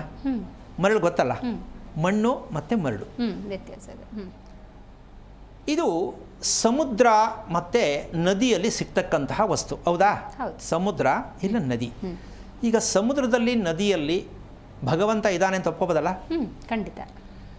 ಆ ಭಗವಂತ ಇದ್ದ ಮೇಲೆ ಅಲ್ಲಿರೋ ಮರಳನ್ನು ನಾವು ತಗೊಂಡು ನಾವು ಕಟ್ಟೋ ಮನೆಗೆ ಬಳಸೋದೇ ಆದರೆ ಭಗವಂತ ಬಂಧನ ಇಲ್ವಾ? ಖಂಡಿತ ಖಂಡಿತ. ಇಲ್ಲಿ ದಾರಿ ತಪ್ತಾ ಇದೆ ಅಂತ ಆಗ್ತಾ ಇದೆಯಾ? ಸ್ವಲ್ಪ ಯೋಚನೆ ಮಾಡಬೇಕು. ಯಾರಿವಾಗ ಮರಳನ್ನು ಬಳಸಿ ಮನೆ ಕಟ್ತಾ ಇದ್ದಾರೆ? ಅಂದರೆ ಈ ಸಿಮೆಂಟ್ ಓರಿಯೆಂಟೆಡ್ ಆಗ್ತಾ ಇದೆ. ಮರಳು ಬಿಟ್ಟಿದ್ದಾರೆ ಕೈನ. ಈ ಇರ್ತಕ್ಕಂಥದ್ದಕ್ಕೆ ಈ ಮರಳನ್ನು ಯಾಕೆ ಬಳಸಲೇಬೇಕು ಅಂತಕ್ಕಂಥ ವೈಜ್ಞಾನಿಕವಾದ ಲೆಕ್ಕಕ್ಕೆ ಹೋದರು. ಬೆಳಗಿನ ತಾಪಮಾನ ಒಂದು 4 ಭಾಗ ಇರೋಣ ಅಂತ ಇಟ್ಕೋಣ. 4 ಭಾಗ ಬೆಳಗಿನ ತಾಪಮಾನ, ರಾತ್ರಿಗೆ 1 ಭಾಗ ನಿಂತಿರುತ್ತೆ, 3 ಭಾಗ ಕಮ್ಮಿ ಇರುತ್ತೆ, ಶೀತ ಮತ್ತು ಉಷ್ಣ. ಇದನ್ನು ಅವಾಯ್ಡ್ ಮಾಡೋದಕ್ಕೆ ಮನೆಗೆ ಬಳಸ್ತಕ್ಕಂತಹ ಮರಳು ಪ್ರಕ್ರಿಯೆ ಇದನ್ನು ಹಿಡಿದು ನಿಲ್ಲಿಸ್ಕೊಳ್ಳುತ್ತೆ. ತಿಳ್ಕೊಂಡ್ರೆ ಉಷ್ಣ ಒಳಗೆ ಬರ್ದಿರೋ ಹಾಗೆ. ಎಸ್, ತಾಪಮಾನ ಈಕ್ವಲ್ ಬರಬೇಕು. ಅಂದರೆ ಫ್ರಿಡ್ಜಲ್ಲಿ ನಾವು ಹೇಗೆ ಸಮತಟ್ಟವಾಗಿ ಬಂದಾಗ ಅದು ಪದಾರ್ಥ ಕೆಡಲ್ವೋ, ಹಾಗೆ ಮರಳು ಅಂತಕ್ಕಂಥದ್ದನ್ನು ವಾಸ ಮಾಡುವ ಮನೆಗೆ, ಕಟ್ಟುವ ಮನೆಗೆ, ಕಟ್ಟಿರುವ ಮನೆಗೆ, ಕಟ್ಟಬೇಕಾಗಿರುವ ಮನೆಗೆ, ಮರಳನ್ನು ಬಳಸದೆ ಕಟ್ಟುತ್ತಿರುವ ಮನೆ ಪೈಶಾಚ. ಅಂದರೆ ಏನು ಪಿಶಾಚಿ ಅಂತ ಕೋಪ ಬಂದಾಗ ಬೈತೀವಲ್ಲ, ಆ ರೀತಿಯಾಗಿ ಮನೆ ನಮ್ಮನ್ನು ತಗೊಂಡೋಗುತ್ತೆ ಅಂತ ಗೊತ್ತಿಲ್ಲ. ಕಾರಣ, ಈಗ ಎಷ್ಟೋ ಜನ ಅನ್ಕೋತಾರೆ, ಸ್ವಾಮಿ ಮರಳನ್ನ ಕೆಣ್ಕೋಕ್ಕಾಗತ್ತಾ? ಅಷ್ಟೊಂದು ರೇಟ್ ಅಲ್ಲ. ಅಮ್ಮ, ನಿನ್ನೆ ಒಂದು ಸಣ್ಣ ಉದಾಹರಣೆ ಹೇಳಿದೆ. ಗುರುಗಳೇ, ನೀವು ಹೇಳೋ ಥರ ಎಲ್ಲ ಮಾಡ್ಕೊಳ್ಳೋದಕ್ಕೆ ಹಣದ ವ್ಯವಸ್ಥೆ ಬೇಕಾಗತ್ತೆ, ವ್ಯಕ್ತಿ ಆ ತಾಕತ್ತಾಗಿರಬೇಕಾಗತ್ತೆ. ಸರಳವಾಗಿರೋ ರೀತಿ ಏನಾದ್ರು ಒಂಚೂರು ಬದುಕೊಳ್ಳೋಕೆ ಏನಾದ್ರು ಪ್ರಯತ್ನ ಇಲ್ವಾ ಅಂತ ಅಮ್ಮ ನಿನ್ನೆ ಹೇಳ್ದೆ. ತುಂಬ ಅದ್ಭುತವಾದ ಪ್ರಶ್ನೆ. ನಾವು ರುಚಿಕರವಾಗಿ ಆರೋಗ್ಯದಾಯಕವಾಗಿ ಆಹಾರ ಅಂದರೆ ಫುಡ್ಡು, ಟಿಫನ್ನು ಊಟನೋ ಮಾಡಬೇಕು ಅಂದರೆ ಒಳ್ಳೆ ಹೋಟೆಲ್ ಎಲ್ಲಿದೆ ಅಂತ ಹುಡ್ಕೊಂಡು ಹೋಗ್ತೀವಿ. ಅದು ದುಡ್ಡಿದೆ ಇಲ್ಲ ಅನ್ನೋ ಸೆಕೆಂಡ್ರಿ, ಹೋಗ್ತೀವಲ್ಲ? ಹೌದು, ಉತ್ತಮವಾಗಿರೋದು ಬೇಕು ಅಂತ ಹುಡ್ಕೊಂಡು ಹೋಗ್ತೀವಿ. ದುಡ್ಡನ್ನು ಲೆಕ್ಕ ಹಾಕ್ತೆ ಕೊಟ್ಟು ಬರ್ತೀವಿ. ಖುಷಿ ಆಗುತ್ತೆ, ಅವತ್ತು ತುಂಬ ಚೆನ್ನಾಗಿದೆ, ತುಂಬ ಖುಷಿ ಆಯಿತು. ಎಲ್ಲಿ ತಿಂದರೂ ಒಂದೇ, ಅನ್ನ ಅಲ್ಲೇ ಬೇರೆನಾ, ಇಡ್ಲಿ ಅಲ್ಲೇನು ಬೇರೆನಾ, ಇಲ್ಲೇನು ಬೇರೆನಾ ಅಂತ ತಿಂತಕ್ಕಂಥವ್ರಿಗೆ ಈ ವಿಚಾರ ಅವಶ್ಯಕತೆ ಬರಲ್ಲ. ಎಲ್ಲ ಕಡೆ ಒಂದೇ ಥರ ಅನ್ನ ಕೊಡೋದು, ಅದನ್ನು ಇದು ಬೇರೆ ಏನು ಸಪ್ರೇಟು ಅಂತಕ್ಕಂತಹ ಒಂದು ಲೆಕ್ಕಾಚಾರಕ್ಕೆ ನಾವು ಅಂದ್ಕೊಂಡಾಗ ಇದು ವ್ಯತ್ಯಾಸ ಬರಲ್ಲ. ಆದರೆ ನಮ್ಮ ಬದುಕು ಚೆನ್ನಾಗಿರಬೇಕು, ನಮ್ಮ ದೇಹ ಚೆನ್ನಾಗಿರಬೇಕು, ನಮ್ಮ ಮನಸ್ಸು ಚೆನ್ನಾಗಿರಬೇಕು, ನಮ್ಮ ಜೀವನ ಚೆನ್ನಾಗಿರಬೇಕಂದ್ರೆ ಒಂದು ಒಳ್ಳೆಯದನ್ನು ಆರಿಸ್ಕೊಳ್ಳೋದ್ರಲ್ಲಿ ತಪ್ಪೇನಿದೆ? ಹೌದು. ಆ ರೀತಿ ಲೆಕ್ಕ ಹಾಕಿದಾಗ ಮನೆಯನ್ನು 4 ಬೆಡ್ರೂಮ್ ಇರೋ ಮನೆ ಕಟ್ಟೋದಕ್ಕೆ ಖರ್ಚು ಎಷ್ಟು ಬರುತ್ತೆ? ಯಾಕೆ ಅಂದರೆ ಅಳಿಯ ಮಗಳು ಬರೋದಕ್ಕೋಸ್ಕರ ಈಗಲೇ ಅಡ್ವಾನ್ಸಾಗಿ ರೂಮ್ ಕಟ್ತಾರೆ ಕೆಲವರು. ಅದಿನ್ನೂ ಯಾವಾಗಲೂ ಬರೋದು ಅಳಿಯ. ಅದನ್ನು 1 ರೂಮ್ ಕಮ್ಮಿ ಮಾಡಿದ್ರೆ ಇನ್ವೆಸ್ಟ್ಮೆಂಟ್ ಕಮ್ಮಿ ಆಗಲ್ವೇನಮ್ಮ? ಅದೇ ದುಡ್ಡನ್ನ ಮರಳಕ್ಕೆ ಬಳಸ್ಬೋದಲ್ಲಮ್ಮ? ಅಂದರೆ ಸರಳವಾಗಿ ಹೇಳ್ತಾ ಇರೋದು, ನಾನು ಹೇಳ್ಕೊಳ್ಳೋ ಆರ್ಡ್ರ್ ಮಾಡ್ತಾ ಇಲ್ಲ. ದೊಡ್ಡ ರೂಮ್ ಎಲ್ರಿಗೂ ಒಂದೊಂದು ರೂಮ್ ಇರೋ ಬದಲು ಮನೇಲಿ ಎಷ್ಟು ಜನ ಇದ್ದಾರೆ ಅಷ್ಟು ಜನಕ್ಕಷ್ಟೇ ಚಿಕ್ಕ ಮನೆ ಸಾಕು, ಸೈಡ್ ದೊಡ್ಡದಿರಲಿ, ಮನೆ ಚಿಕ್ಕದಿರಲಿ, ಖರ್ಚು ಕಮ್ಮಿಲಿ ಮನೆ ಮಾಡೋಣ ಅಂತ ಯಾಕೆ ಬಳಸ್ತಾ ಇಲ್ಲ ಅಂತ ಪ್ರಶ್ನೆ ನಂದು. ಬಳಸ್ಬೋದಲ್ಲ? ಅತಿ ಎತ್ತರವಾದ ಮನೆ, ಅತಿ ಅಗಲವಾದ ಮನೆ, ಅವ್ರಿಗೆ ಪ್ರೆಸಿಡೆಂಟ್ ಯಾರು ಅಂದರೆ ಶನೇಶ್ವರನೇ. ದೊಡ್ಡದಾದ ಮನೆ ಯಾರು ಕಟ್ಟಿದ್ರು? ಮಹಾನುಭಾವ ಎಂಟ್ರಿ. ಶೋಕವನ್ನು ಕೊಡ್ತೀನಿ, ಅದು ಹೆಂಗೆ ಮನೆ ಕಟ್ತೀನಿ ನೋಡೋಣ. ಯಾಕೆಂದ್ರೆ ಅಷ್ಟು ಮನೆ ಬೆಳೆಸೋಕ್ಕಾಗಲ್ಲ, ಅಷ್ಟು ಮನೆ ಕ್ಲೀನ್ ಮಾಡೋಕ್ಕಾಗಲ್ಲ, ಹೌದಲ್ಲ? ಯಾಕೆ ಬೇಕದು? ನಮ್ಮ ದೇಹ ಎಷ್ಟಿದೆಯೋ ಅಷ್ಟೇ ಬಟ್ಟೆ ಹೊಲಿಸ್ಕೋಬೇಕು. ರೈಮಾನ್ಸು ಚೆನ್ನಾಗಿದೆ ಪೂರ್ತಿ ಹೊಲ್ದ್ಬಿಟ್ರೆ ಹೆಂಗಾಗತ್ತದು? ಹಾಗೆ ಕೆಲವರು ಈ ರೀತಿ ಮಾಡಿ ತಪ್ಪಾಗಿ ತಿಳ್ಕೊಂಡು ತಪ್ಪಾಗಿ ಜೀವನ ನಡೆಸಕ್ಕೆ ಹೋದಾಗ ಈ ಸಮಸ್ಯೆನ ನಾವು ಅನುಭವಿಸ್ಬೇಕಾಗತ್ತೆ. ಈಗ ಇದಿಷ್ಟಕ್ಕೂ ಒಂದು ದುರಂತ ಯಾಕೆ? ಏನು? ಮ್ಯಾಥಮೆಟಿಕ್ಸ್ ಹೇಳಿದೆ ನಾನು. ಮನೇನ ಸರಳವಾಗಿ ಕಟ್ಕೊಳ್ಳಿ, ಕಮ್ಮಿ ದುಡ್ಡಲ್ಲೇ ಖರ್ಚು ಮಾಡಿ ಕಟ್ಕೊಳ್ಳಿ ಹೇಳಿದೆ. ಆಮೇಲೆ ಭಗವಂತ ಮರಳಲ್ಲಿದ್ದಾನೆ ಅಂತ ಹೇಳಿದೆ. ಆಮೇಲೆ ಮನೆಯಲ್ಲಿ ದುರಂತಗಳು ನಡೆಯುತ್ತೆ. ಲವ್ ಮ್ಯಾರೇಜ್ಗಳು ಇವತ್ತಂತೂ ಕೇಳಂಗಿಲ್ಲ. ಆಮೇಲೆ ಮದುವೆಗಳಾಗ್ತಾ ಇಲ್ಲ ಎಷ್ಟೋ ಮನೆಗಳಲ್ಲಿ. ಇಷ್ಟಕ್ಕೆಲ್ಲ ಒಂದೇ ಒಂದು ಟ್ಯಾಬ್ಲೆಟ್ ಬೇಕಾಗತ್ತೆ. ಇಷ್ಟೊತ್ತು ಹೇಳಿದ ಒಂದು ವಿಷಯಕ್ಕೆ ಒಂದೇ ಒಂದು ಟ್ಯಾಬ್ಲೆಟ್ ಬೇಕಾಗತ್ತೆ. ಇದು ನಮ್ಮ ದೇಶದಲ್ಲಿ 5% ಇದ್ದಾರಾ ಅಂತ ನಂಗೆ ಡೌಟ್ ಇದೆ. ಭಾರತ ದೇಶದಲ್ಲಿ 5% ಈ ರೀತಿಯಾಗಿ ಅಪ್ಪುಕೊಂಡಿದ್ದಾರಾ ಅಂತ ಡೌಟ್ ಇದೆ ನನಗೆ. ಅಪ್ಪುಗೋಬೇಕು. ಯಾವುದು ಅಂದರೆ ಪ್ರತ್ಯಕ್ಷವಾಗಿ ಮಕ್ಕಳಿಗೆ ದೇವರು ಅಂದರೆ ಯಾರಮ್ಮ? ಮಕ್ಕಳಿಗೆ ಪ್ರತ್ಯಕ್ಷ ದೇವರು ಅಂದರೆ ಯಾರು? ತಂದೆ ತಾಯಿ. ಎಸ್, ಒಪ್ಕೊಂಡಿದ್ದೀವಲ್ಲ? ಹಾಗಿರಬೇಕಾದ್ರೆ ಅವರು ಹೋದ ಮೇಲೆ ಅವ್ರಿಗೆ ಏನೆಲ್ಲ ಮಾಡಬೇಕಲ್ವಾ? ಕರ್ಮಾದಿಗಳ ಮಾಡೋಕ್ಕಾಗಿದೆಯಾ ನಮ್ಮ ಕೈಲಿ? ನಮ್ಮ ಅನುಕೂಲಕ್ಕೆ ತಕ್ಕಂತೆ ಮಾಡ್ತಾ ಇದ್ದೀವಿ. ಏನು? ಎಷ್ಟೋ ಜನ ಮನೇಲಿ, ಎಷ್ಟೋ ಜನ ಕಾಲುವೆ ಪಕ್ಕ, ಎಷ್ಟೋ ಜನ ಯಾವುದೋ ಒಂದು ಮಂಟಪದಲ್ಲಿ, ಎಷ್ಟೋ ಜನ ಹರಿದ್ವಾರದಲ್ಲಿ. ಅಂದರೆ ಅವರವರ ಅನುಕೂಲತೆಗೆ ತಕ್ಕಂತೆ ಹಿರಿಯರ ಶ್ರಾದ್ದಗಳನ್ನು ಮಾಡುತ್ತಿರುವ ಕಾರಣ ಇದೇನಾಗ್ತಾ ಇದೆ ಅನ್ನೋದಕ್ಕೆ ಸಾಮಾನ್ಯವಾಗಿ ಎಲ್ಲೇ ಈ ಜ್ಯೋತಿಷಿಗಳ ಹತ್ರ ಹೋದಾಗ ಒಂದು ಪಾಯಿಂಟ್ ಬರುತ್ತೆ. ನಮ್ಗೆ ನೆಮ್ಮದಿ ಇಲ್ಲ ನೋಡಿ, ನಮ್ಮ ಮನೇಲಿ ಯಾರಿಗೂ ನೆಮ್ಮದಿ ಇಲ್ಲ ಅಂದರೆ ಚಂದ್ರನ ತಗೋತಾರೆ, ಹೌದಾ? ಈ ಚಂದ್ರ ದೋಷ ಬರೋದು ಎಲ್ಲಿಂದ ಅಂದರೆ ಪಿತೃಕರ್ಮಗಳನ್ನು ಸರಿಯಾದ ರೀತಿಯಲ್ಲಿ, ಸರಿಯಾದ ಕ್ರಮದಲ್ಲಿ, ಸರಿಯಾದ ಸ್ಥಳದಲ್ಲಿ. ಯಾವುದದು ಸರಿಯಾದ ಸ್ಥಳ ಹಾಗಾದರೆ? ಅಂದರೆ ಪವಿತ್ರವಾದ ನದಿ ಆಗಬೇಕು, ಇಲ್ಲ ಸಮುದ್ರ ಆಗಬೇಕು. ಇದು 2 ಕಡೆನಲ್ಲೇ ಮಾಡಿದಾಗ ಮಾತ್ರ ನಿಮಗೆ ಪವಿತ್ರವಾದ ಸಂಸ್ಕಾರ ಶ್ರಾದ್ದ ಆಗತ್ತೆ. ಎಷ್ಟು ಜನ ಮಾಡ್ಬೋದು ಇದನ್ನು? ಈ ಕರೆ ಮಾಡಿದವ್ರಿಗೆ ಕೇಳ್ಕೊಳ್ಳೋಣ ಎಲ್ಲೆಲ್ಲಿ ಮಾಡ್ತಾ ಇದ್ದೀರಾ ಅಂತ. ಸುಮಾರು ಜನ ಮನೇಲಿ ಫೋಟೋ ಇಡೋದು, ಎಡೆ ಹಾಕೋದು, ಹೌದಾ? ಈಗ ಜೀವನ ಎಲ್ಲ ದರಿದ್ರ ಬರೋದಕ್ಕೆ ಕಾರಣ ಹಿರಿಯರ ಸದ್ಗತಿಗೆ ನಾವು ಪ್ರಯತ್ನವನ್ನು ಬಿಟ್ಬಿಟ್ಟಿದ್ದೀವಿ. ಅದಕ್ಕೊಂದು ಕುಂಟ ನೆಪ ಬರುತ್ತೆ. ಕಾಲದಿಂದ ನಮ್ಮ ಮನೆಗಳಲ್ಲಿ ಅದನ್ನೇ ಮಾಡ್ಕೊಂಡು ಬಂದಿರೋದು, ನಾವು ಮಾಡೋದೇ ಈಗಲೂ ಅದೇನೆ. ತಪ್ಪೇನು? ದೊಡ್ಡವ್ರು ಮಾಡಿಕೊಟ್ಟಿದ್ದಾರೆ, ಹೇಳ್ಕೊಟ್ಟಿದ್ದಾರೆ, ನಾವು ಅದನ್ನೇ ಮಾಡ್ತೀವಿ. ಆದರೆ ಅದಕ್ಕೆ ಉದಾಹರಣೆ ಅವ್ರು ಮಾಡೋದು ಸರಿನೇ ಅಂತ ಒಪ್ಕೊಳ್ಳೋಣ. ಆದರೆ ಆವಾಗ ಇದ್ದಂತಹ ಮನೆ ಈಗ ನಾವು ಮನೆ ಕಟ್ತಾ ಇಲ್ಲ.